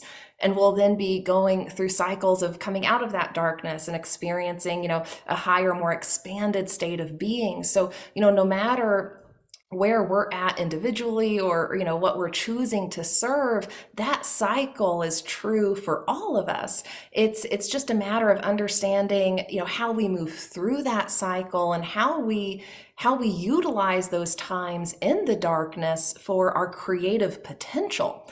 There's so much work we do in shamanic practice around the womb space and womb clearing, and really understanding the womb as that place of darkness and that place of pure potentiality, and understanding the womb of creation. And even how we've got a lot of women here tonight, how we as feminine beings give birth to all of life, right? Like we hold an immense amount of power because of that dark space within us that is that pure potentiality. Men have connection to it too, of course. And so it's not about the human body, but it's about understanding that process of creation, and how we can work with it in a way that allows us to experience more of the light on this planet, right? Because we'll always experience some of that darkness, and like everyone I think here has said, it's nothing to be afraid of inherently, right? It's nothing to demonize in and of itself. It's just about understanding how that can be utilized for finding the gifts that are available to our souls, how we can utilize that time in the darkness to nurture and gestate the seeds of creation. And so there's a real power in understanding the darkness and understanding how to work with that darkness. And Neil, I want to just point out too, while we're here, you have an all women panel for the most part. Alan was with us at the beginning, and I'm talking about the rise of the divine feminine at the conference. And I think, part of us coming out of this period of darkness, or, some larger periods of negativity on the planet, is about understanding the feminine power of creation and how darkness plays into that. And so I think it's really cool, one, that you've been bringing more of that divine feminine energy into your work and into how Portal to Ascension is evolving. And I think tonight's panel is just a cool example of that too. Right. And I don't even plan these things out. It just happens organically. You said so many beautiful analogies there, Jenna. The womb being a portal, right? Because I'm sure there's not like a light bulb in there. It's kind of like dark, So and it is a portal, like, unless the soul is already in the woman, right? The baby soul, the soul comes from somewhere, and the womb is the portal for that soul to come through.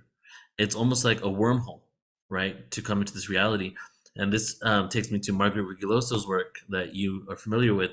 And she speaks about an ancient priestess school, mystery school that existed, that they would do different types of rituals in order to choose where the soul would come from within the stars. And then, from what I could tell from her research, the only place this specific priestess mystery school was pulling from for thousands of years was from the Pleiades, right? And Jesus's mother, Mary, was also a part of that mystery school. And just 100 or 200 years before Jesus's birth, in ancient Greece, it was commonly known that the gods could actually give birth with women on Earth. It was like not a myth or a theory. It was like accepted that this happens all the time. And so it was just interesting to know what you were saying about the womb being a portal, and these souls come from it, from all over the place, and with intention, with conscious intent. And as we become the creators, move from victim to creatorhood, we can actually pull in specific traits, qualities, souls.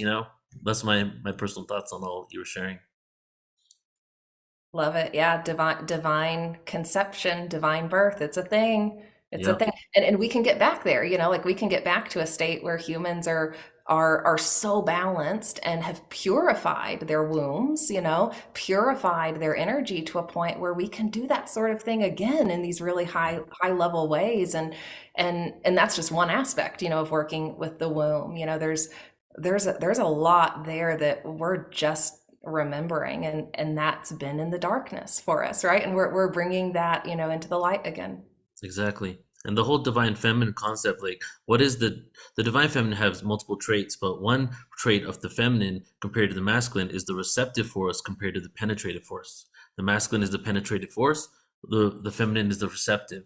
In this world, and I take this into the words of human being compared to human doing. We are human beings. We can receive nature and flow through it with effortlessly being a part of nature, or we can be kind of fighting against it and feeling that we need to perform. So I feel the balance is coming now for us to stop being these human doings and start being human beings, so that we can have a perfect balance and move forward with that, marriage of the two divine energies, really, right? Yeah. Okay. So we are almost done, guys. And I think we will do one more question. Is that okay with you guys? Just one more?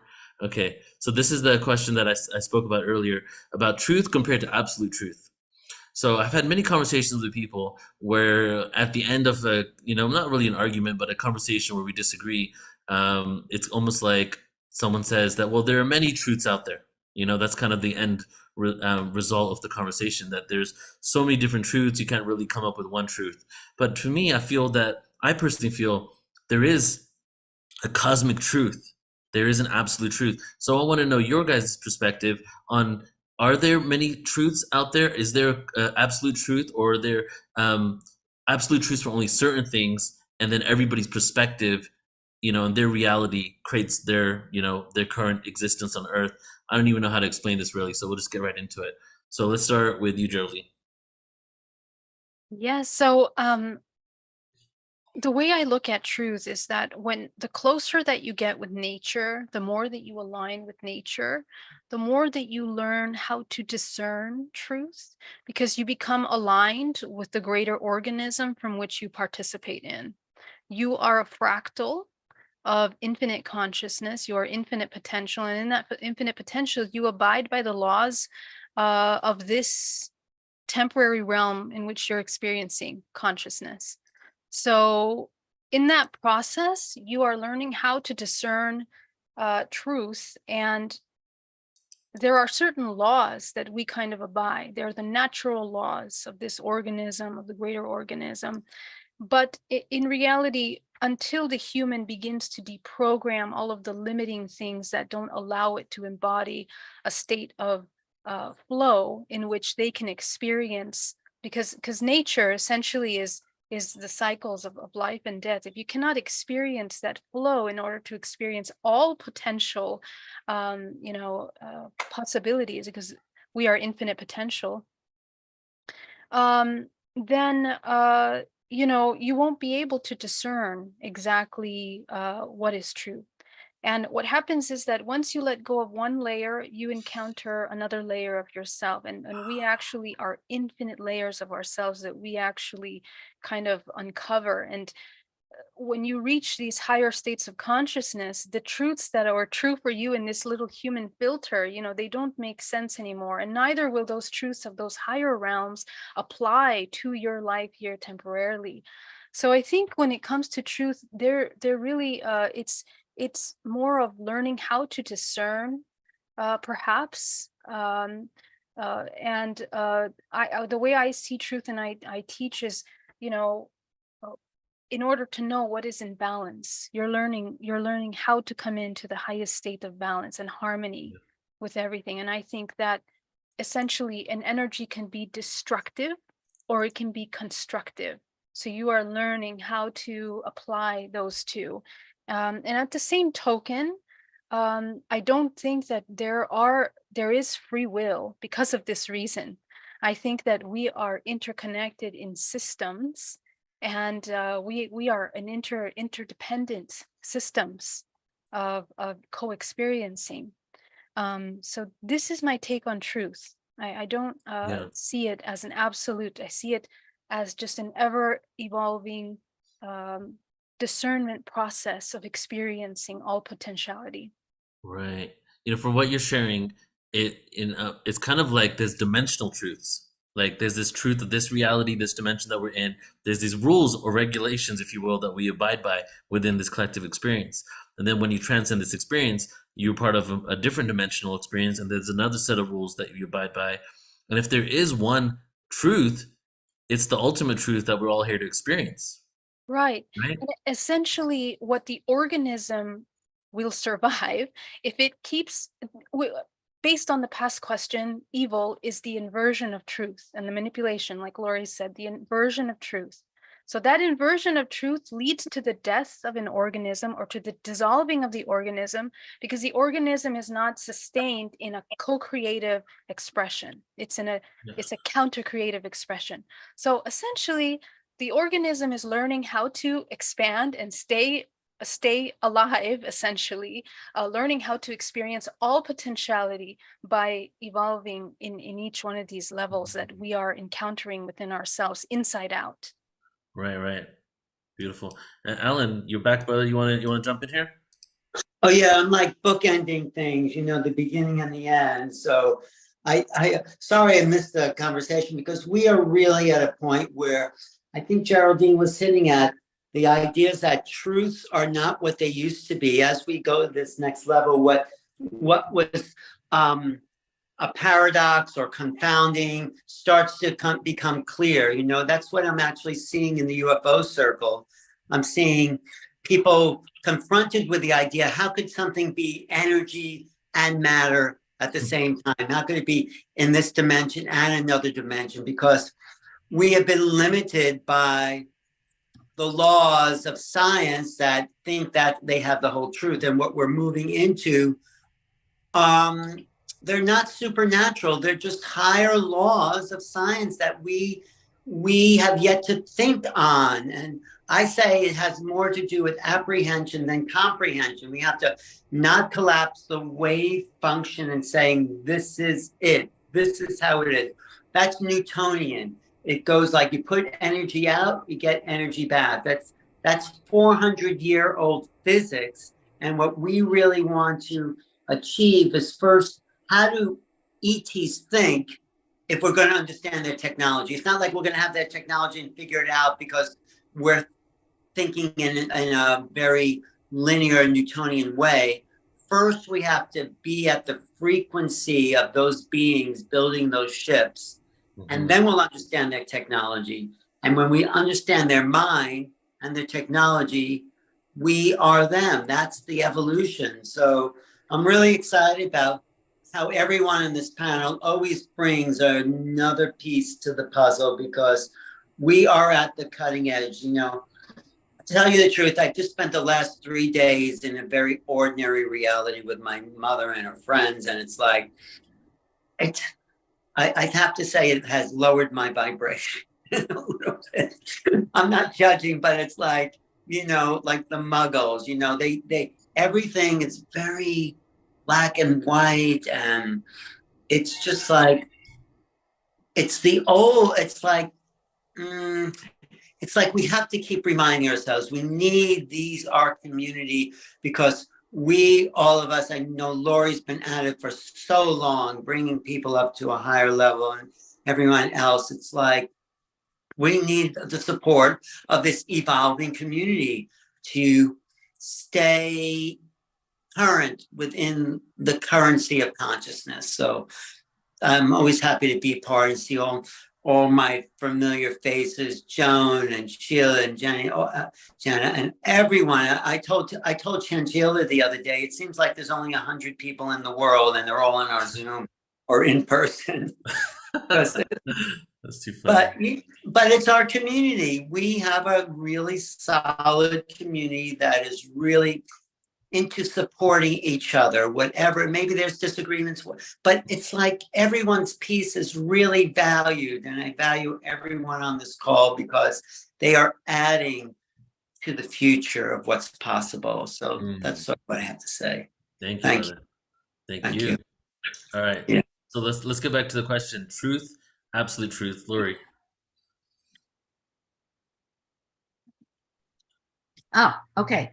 Well, first I want to address, in order to understand concepts of truth versus absolute truth, one really must understand the concept of paradox, because paradox means two things that seemingly cannot coexist can.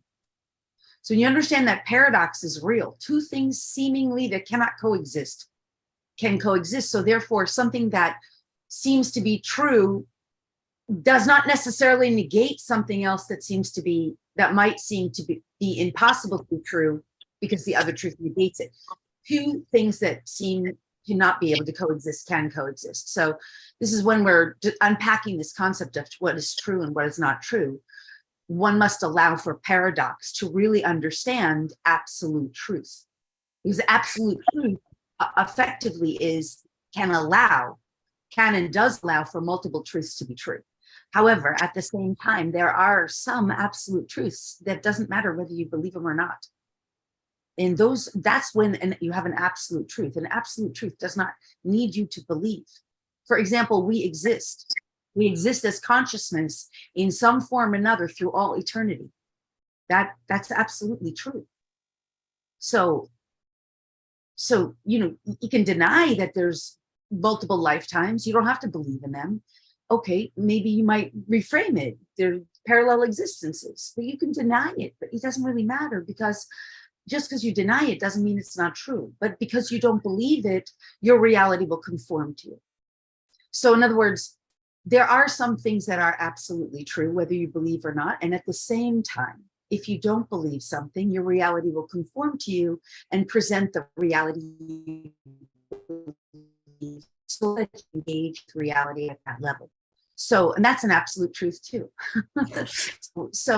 But here's the biggest thing about discerning truth versus not truth, and what I have found to be most helpful for me is in my spiritual journey, because again, for me, the whole process, I was never one of those people who was, my primary purpose was my own spiritual progress, my own personal growth and development, my own divine alignment. Everything else was just, part of the game, part of the experience. So in my desire to align with truth and to really discover and uncover and reveal truth to my own self, what I found was that if I would ask through my sacred heart center, through my own sacred neutral space, through my alignment with the divine and my own process for God, source, creator's truth, that's how I could uncover the truth. And that's part of my work. I align my truth with the truth of the divine. And so this supports and assists me in really discovering and uncovering that which we would determine or call absolute truth. And this is what I help others with too. The other thing I want to say is, and this is sort of something I think I heard Geraldine saying before through my own lens, is that today's sacred cow is tomorrow's, today's truth is tomorrow's falsehood, because truth is ever expanding and evolving. And so while there is degrees of perspective, yes, will create someone's reality. And at the same time, there are absolute truths. There are some fewer, but there are absolute truths. And our job is to sort of evolve beyond the recognition of is this real? Is this true? Or is this just my perspective? Or is this just a perspective that exists? Part of our job in searching for truth, so to speak, or uncovering truth, is to be willing to evolve beyond the limitation of our perspective, any current perspective, and to more fully align with divine perspective, divine truth. And at the same time, to recognize that through the infinite nature of our being, truth is always evolving, and expanding. And so again, today's truth can be tomorrow's falsehood, and that's also true.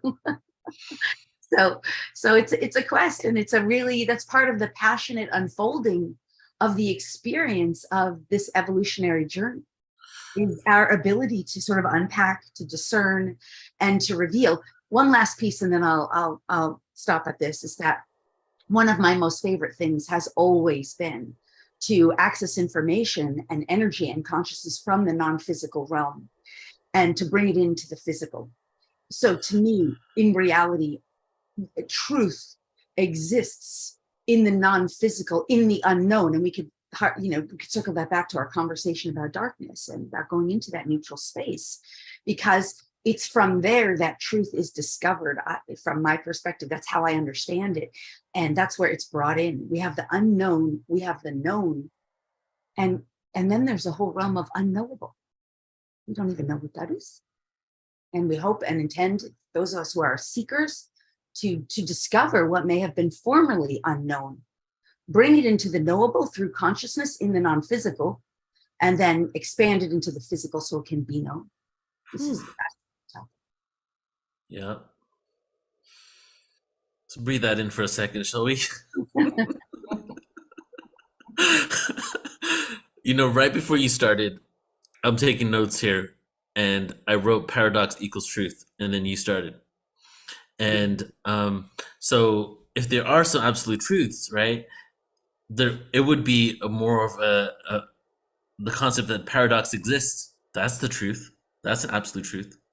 And humans, our minds are not programmed to understand the paradox, because the paradox is contradiction. It can't be one thing and something else at the same exact time.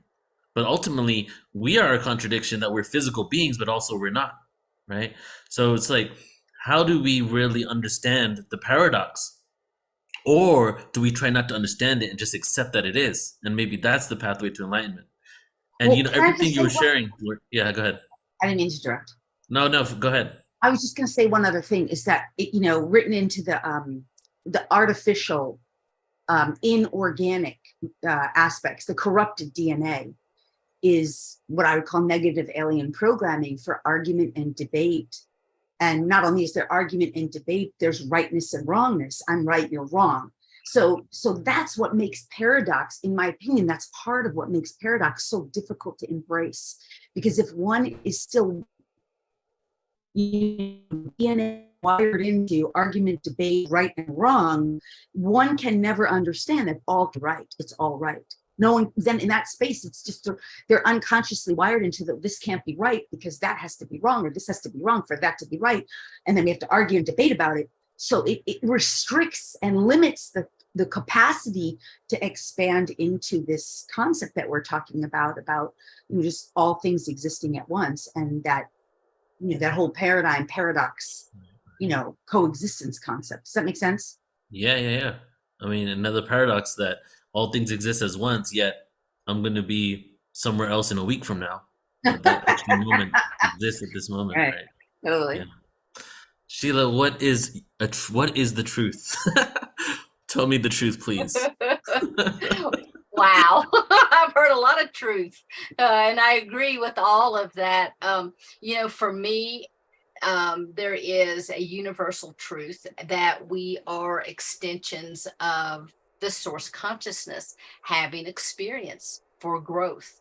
And that is like a truth that I do try to live by. I try to live by the fact that I am a soul having a human experience, and everything that I do trying to feed into that.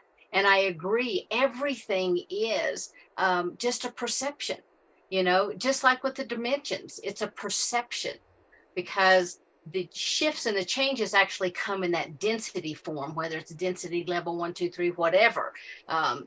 But your densities and dimensions are different, because the densities or the dimensions are just your perception. And it's those perceptions that's creating our reality. So am I right and you wrong, or you wrong and I'm right? It's just our perception. And, more and more people are waking up to various levels of their own truth. They're waking up to the fact that, gosh, maybe I am a starseed. Gosh, maybe that blinking light in the sky actually is a UFO. Oh, maybe that was a UFO that landed in my front yard and left all of this debris or whatever it is that's out there. But people are really opening up. And just like you said, today's truth may be tomorrow it doesn't even exist. And so I just go by that one universal truth, and I try to live my life by that we are extended aspects of source. Yes, the universal truth that we are all a part of Source. You know, Absolutely. I forget what That book is it was, truth. right? That There is was our one truth. book that said we're one speck of light Right. experiencing itself infinitely. I forget whether Absolutely. that's wrong, you know. Yeah. And within that, we can we experience ourselves as separate, but we're all truly this one energy. And now we can quantify it. We can see it. Interconnectedness mathematically can even prove it. Jenna, how Yeah. about you? What is truth compared to absolute truth? Oh man, when when Lori was talking, Lori, you're amazing. I just want to say that.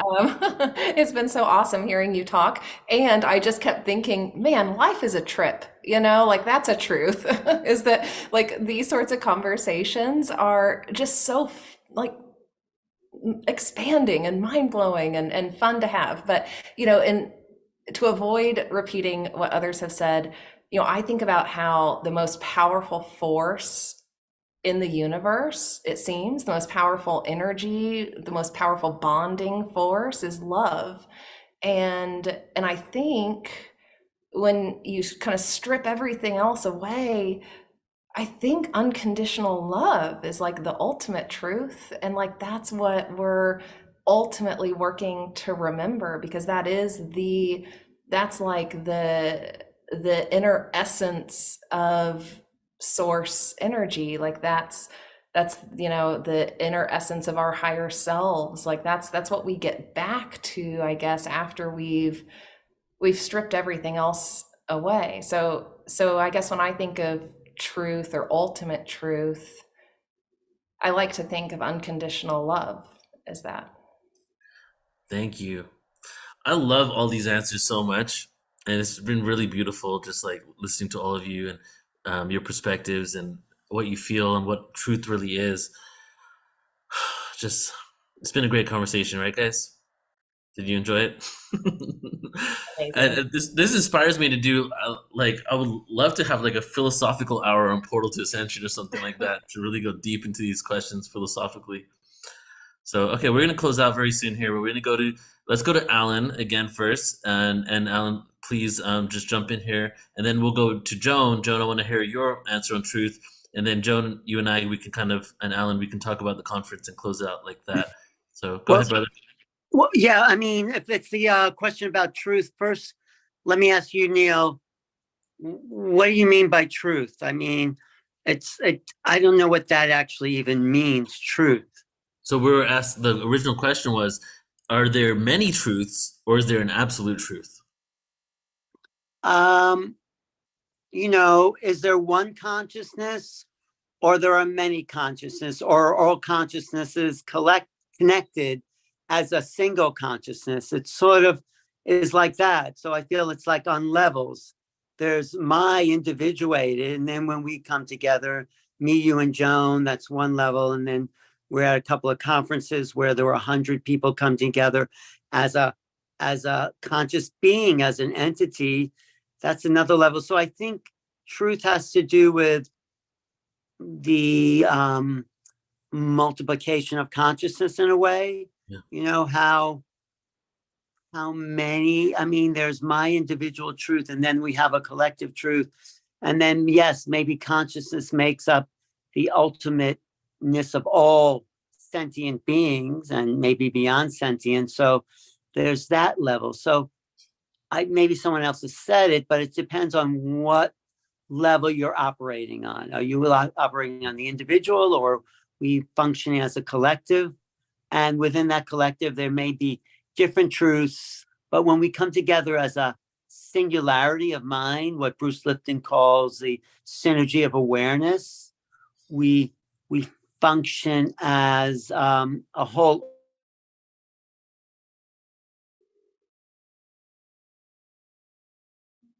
Did we lose Alan? I think we lost Alan for a second. I'll jump back in here. If Alan comes back, we'll have him finish off. So what I'm taking from what Alan's saying as well is also kind of going with the paradox, right, guys? That there's this absolute truth, but there's all these many truths. And, the paradox is my favorite thing to explore, really. And I want to create a book my first like actual self book, I want to call it The Paradox. And I'm thinking after this conversation with you guys is to do it like where we all do a chapter each on the paradox. That'd be pretty cool, huh? So That'd be okay.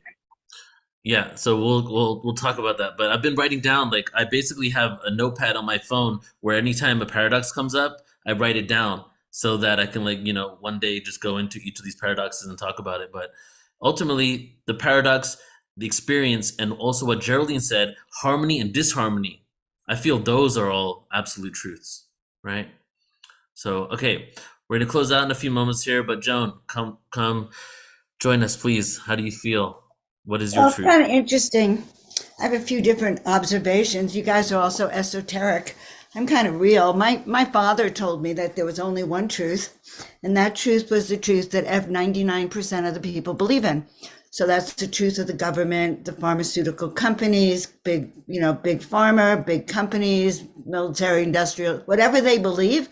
If 99% of us believe it is true. So truth was always subjective.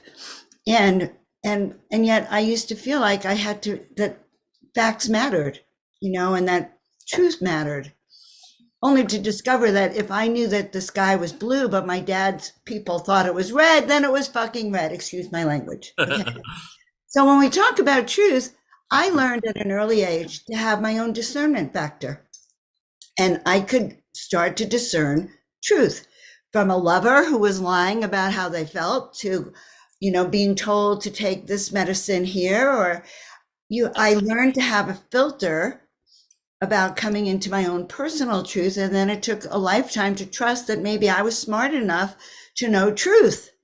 So I actually think truth is how we resonate with it, how we learn to discern it with it. We could all be looking at an accident right here, and all 6 of us would have a different story about what happened in that accident.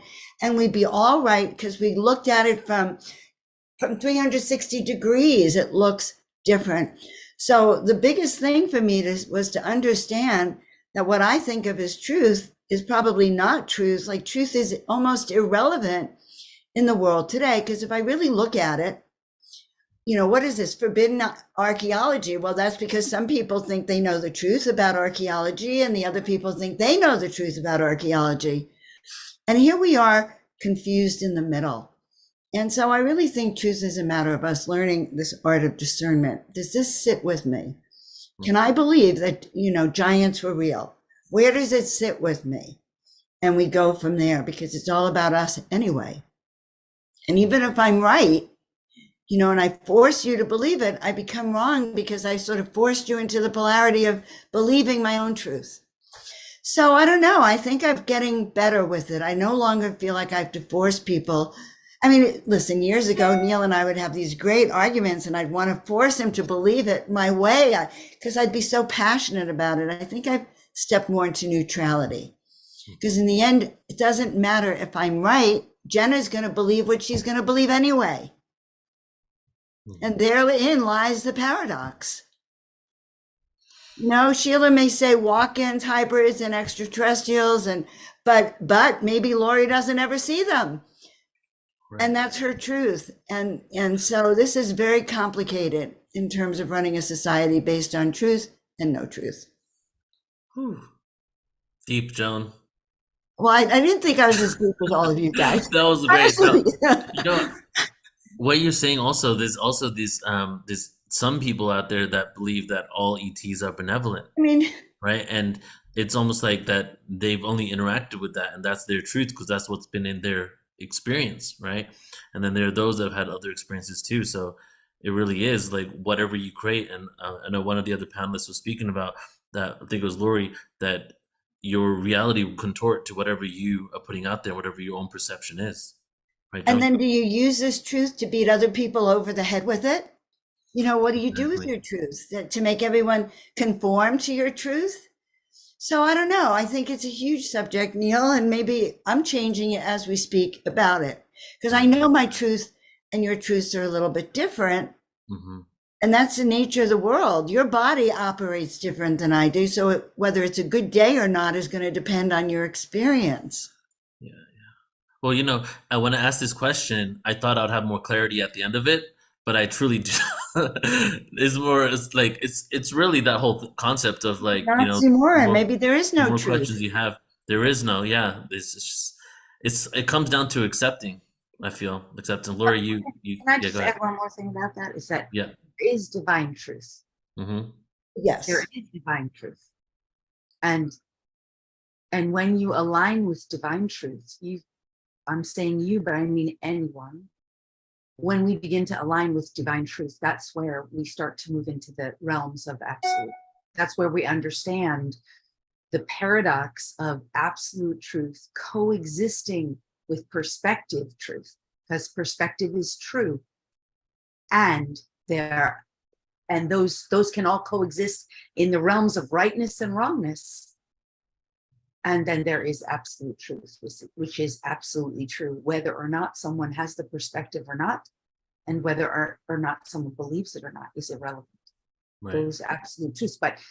But really, access to divine truth one develops that capacity as they sift through what I might call the fourth dimensional reality of all the non-physical, physical, non-physical beliefs, belief systems, egoic structures, inertia, energy, frequency, vibration, frequency fences of energetic goo and everything else.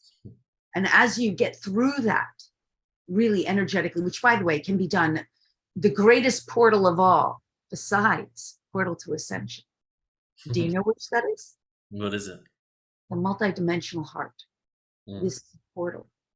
So when we go through the sacred heart, the multidimensional heart, we can access and align with divine truth. But we can't just, it's not a pill, this reality. We can't get to that. That is, in my opinion, that is hard earned. In my opinion, that is, for me personally, that has been a lifetime of devotion and countless other lifetimes. So, and when we dedicate ourselves to that journey of really choosing to align with the divine, we can uncover and reveal divine truth. And truth is absolute. And divine truth isn't just one truth. There are truths that are absolute. Yeah. Anyway, I think that's helpful. Thank you. And Lori. I agree completely. Like when you say love, like when Jenna said love, like love is absolutely true. Love is love. It doesn't matter if it's between a human and animal, a human extraterrestrial, like it doesn't, a human and a tree. You know what I mean? It's love is love. And yes, harmony. When one is in harmony with their reality, harmony. It's absolutely true. Yeah. I hope that's helpful. Yeah, definitely helpful. All right, so we're Can gonna I close say out. one tiny thing I want to add to that? Just a little thought that Yeah. the journey of seeking truth as a seeker is going from separation into unity. And I feel that is that journey of embodying unconditional love and aligning with that divine source, So I just wanted to add that. Thank you. Thank you. So I'm feeling, since we have some, like, really, all of you are really powerful individuals doing some incredible work, and a lot of awareness comes through you, that it would be beautiful if people do closing statements and panels, but instead of a closing statement, I would love for you just to do your own transmissions, right? And we'll just go down the panel. We'll start with Jenna, then Sheila, Lori, Geraldine, Joan, and just whatever energy, whatever download, whatever experience you want to curate for this, as we close out here. But before we do that, I'd love for everybody tuning in, because we do have some good views going on our channels here. Let's just all take a few moments and get into the practical application of this, which is the inner work, right?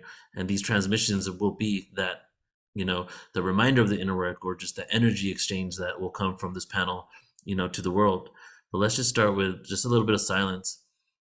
We're going to take 3 breaths, and I'll guide it in a moment here. We're going to take 3 breaths together. We're going to breathe in through our nose as when I start guiding that moment. We're going to breathe into our hearts. And as we exhale, we're going to exhale out of our hearts, encompassing the planet, the solar system, the entire galaxy, with the true unconditional love that is within us all. So let's just all right now go ahead and just take a moment, get comfortable, and close your eyes. And I'm just going to outline how we're going to do this just so that we can go right into it. After we do these 3 breaths, Jenna, please go ahead. And then Sheila after Jenna, Lori after Sheila, Geraldine after Lori, and then Joan. And then we'll close out for today. So everybody just close your eyes at this moment. Just breathe normally.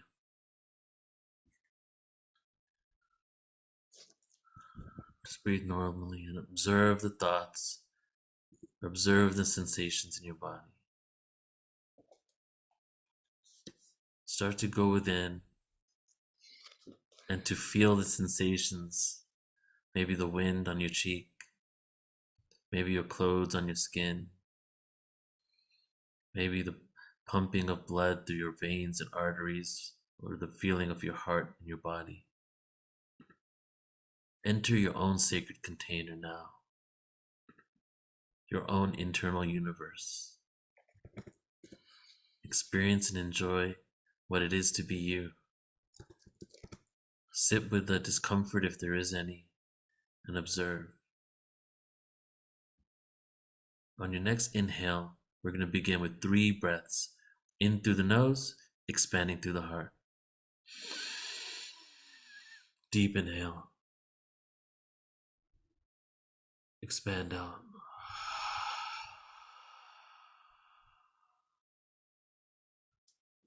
Deep inhale. Expand it out into the cosmos. And one more time.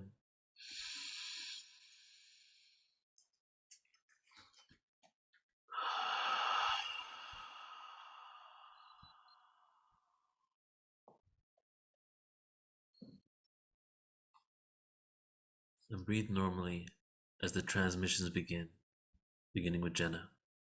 Thank you, Neil. You know, we can talk about so many things and get so philosophical, and there's so many practices and all the things, right, to keep us busy. But, you know, when it comes down to it, as starseeds, as humans, as souls here on Earth, our ultimate destiny is to just light the world up with love. You know, like when in doubt, when there's a lot going on, when it's too much to process, when you don't know what else to do or what modality or this or that to focus on, it's just love. Like we're just here to give and spread and share as much love as possible. That's our destiny. Oh.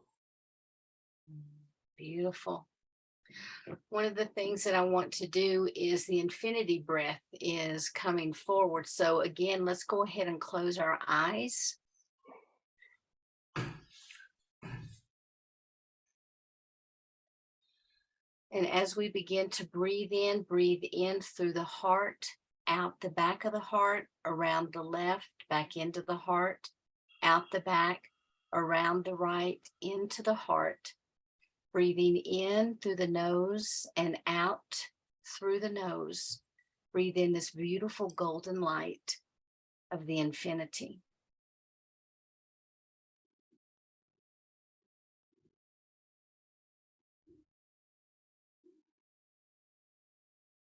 And as we're breathing in this light, this symbol begins to get larger and larger until it almost pops up like a slinky, connecting to the top and to the bottom, locking into place, opening us up to bring in all these conduits of light from 12 dimensions, connecting us all the way from that Earth star all the way up to the divine gateway.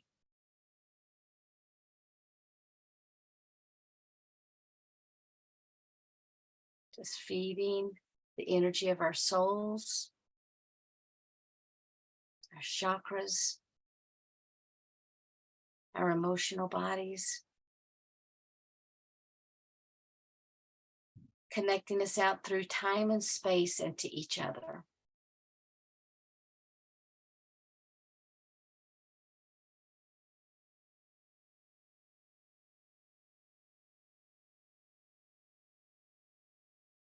So very gently, just go ahead and close or open your eyes. And I'm going to keep this infinity running so that we're all continued to be connected into this web of life.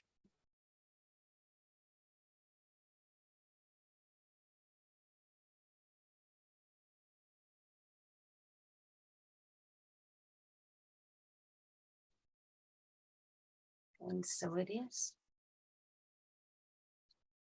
Thanks, Neil. Awesome. So thank you, Sheila, for that. And what I thought I would bring through, what I get guided to do is to support and assist everyone in dropping, sorry, being corrected on the wording, in releasing and transmuting any and all densities, heavinesses, drosses that you're ready to release and give to the light, to be forever transformed into love and light, that you never again need to carry them and or perpetuate them, that you are done and complete with them, and give them to divine source, who will expand and up level and provide and instill within you in every cell of your body and being, with your consent and only with your consent, the gifts that are meant to replace that and to expand in, through, and around you. And in addition, with your consent, that divine source, creator God, one true God of light of creation, however you may identify that infinite consciousness, will provide to you, will instill within you and awaken from within you and every cell of your body and being its truth, its point of view, its perspective, understanding, and definition of divine truth, that you too will have and embody its truth, point of view, perspective, understanding, and definition of divine truth, that you will know what it means and what it feels like to embody the energies, the frequencies, and the vibrations of divine truth, and that you will have within you the key codes within your own DNA activated to awaken divine truth from within yourself. If you are willing, breathe, receive, consent, and allow. It's up to you to choose it. Long, slow, deep, relaxing breaths. If it feels comfortable, breathe straight through your multidimensional heart center. Allow it, and it shall be done momentarily.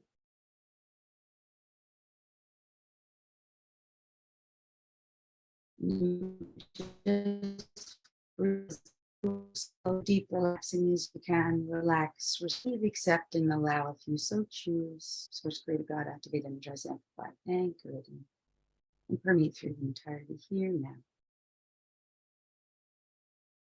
And let's just do one more since we're on this topic. This is happening now. And that is divine discernment.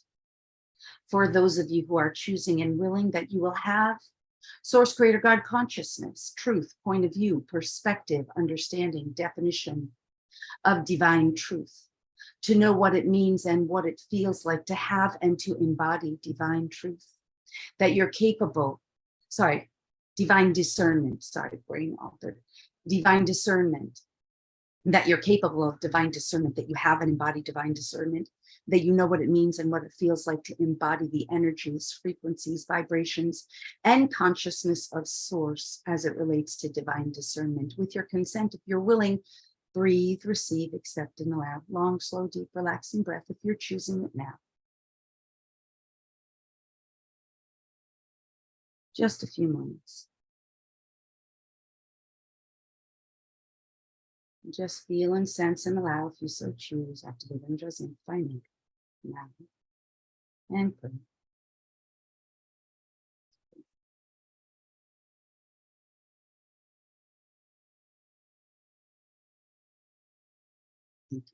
This is done. And so it is.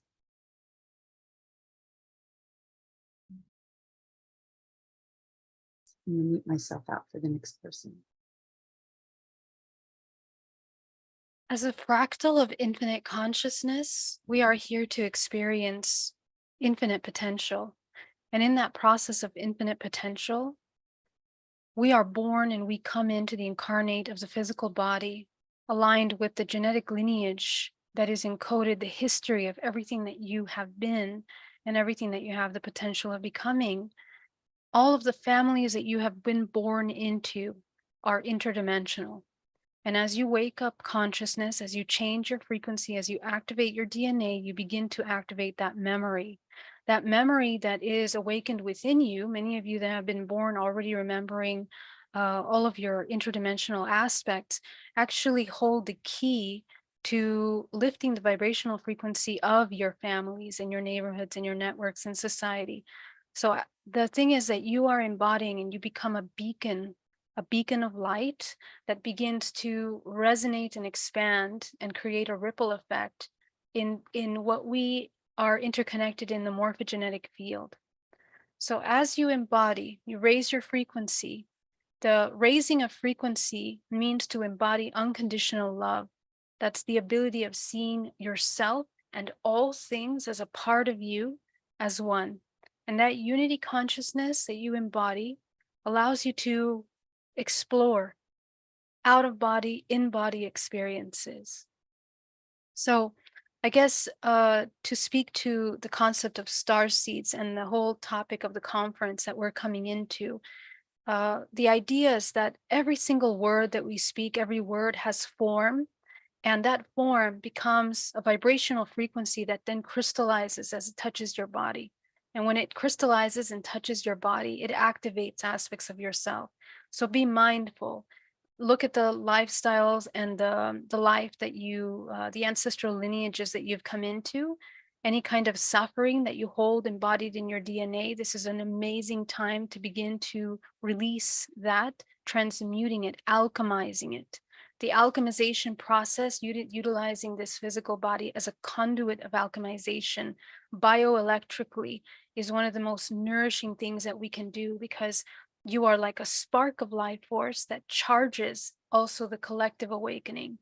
So the most compassionate and loving thing to do for yourself and for the collective, and to begin to think in that way as a universal consciousness, what is good for me and the collective. This is kind of the new perspective that we're coming into, and making choices mindfully that we continue to think in this way universally for ourselves, elevating the consciousness of the collective. So this is my invitation.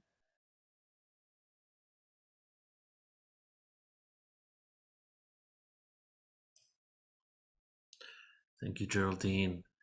Joan, take us home. Each of you has the potential to do that which you've always known that you can do.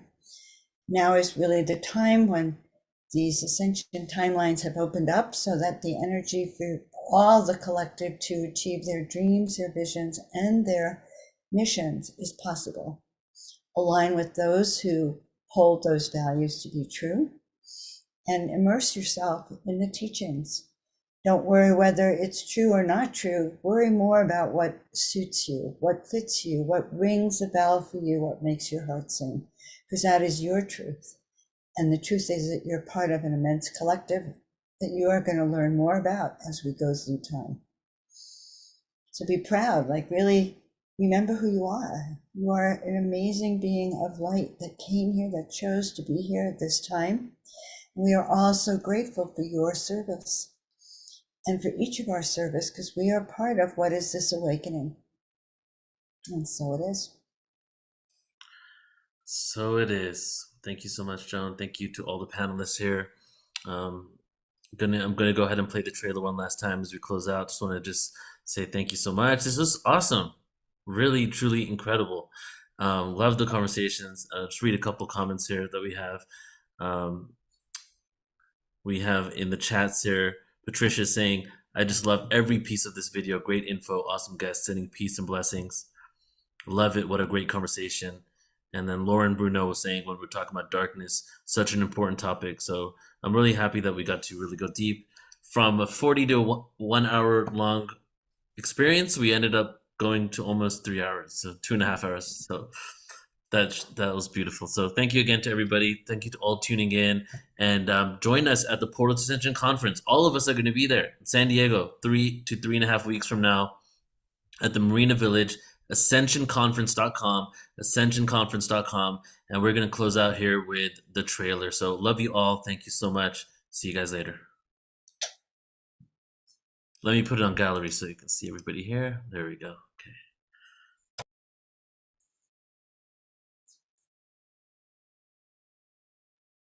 After 3 years of having to produce the Portal to Ascension conference online, We have been waiting for this moment. The Portal to Ascension Conference is returning live and in person. Join us at the Marina Village in San Diego, California, April 21st to 23rd, 2023. As massive shifts are happening on the planet and hidden truths are being uncovered, we are piecing together the fragmented parts of our existence and timeline. At Portal to Ascension, we are dedicated to full circle awareness of the truth of who we are and remembrance of our connection to the cosmos. This is showtime. There is no holding back. Now is the time for us to harmonize the frequencies and create unity and peace on Earth. We are deprogramming from an outdated matrix system, re-educating and remembering an inherent truth that connects us all. As we come together, we activate our truest potentials, individual gifts, and collective resolve. We are ushering a whole new reality that we know is possible and is waiting for us to embrace it. Join founder Neil Gore and the entire Portal to Ascension team with hosts Alan Steinfeld, Michelle Anderson, and Joan of Angels over these 3 days, April 21st to 23rd, 2023. We will experience musical performances by Larissa Stowe and the Shakti Tribe, Vox Angeles, Share the Light, Admiral Apollo, and Torquemji. This conference features incredible luminaries such as JJ and Desiree Hurtak, Adam Apollo, Carolyn Corey, Robert Schock, Linda Moulton Howe, Robert Edward Grant, Barbara Lamb, and many more.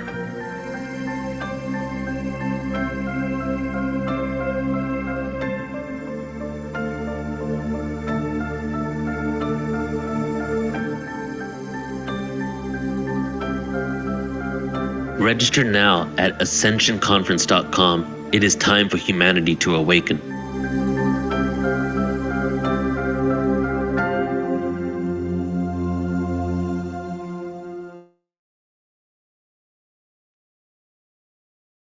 There we go. Love you all so much. Bye, everybody. Good night, everybody. Thanks, Neil. Thanks, everyone. Love See you in San Diego. See you soon.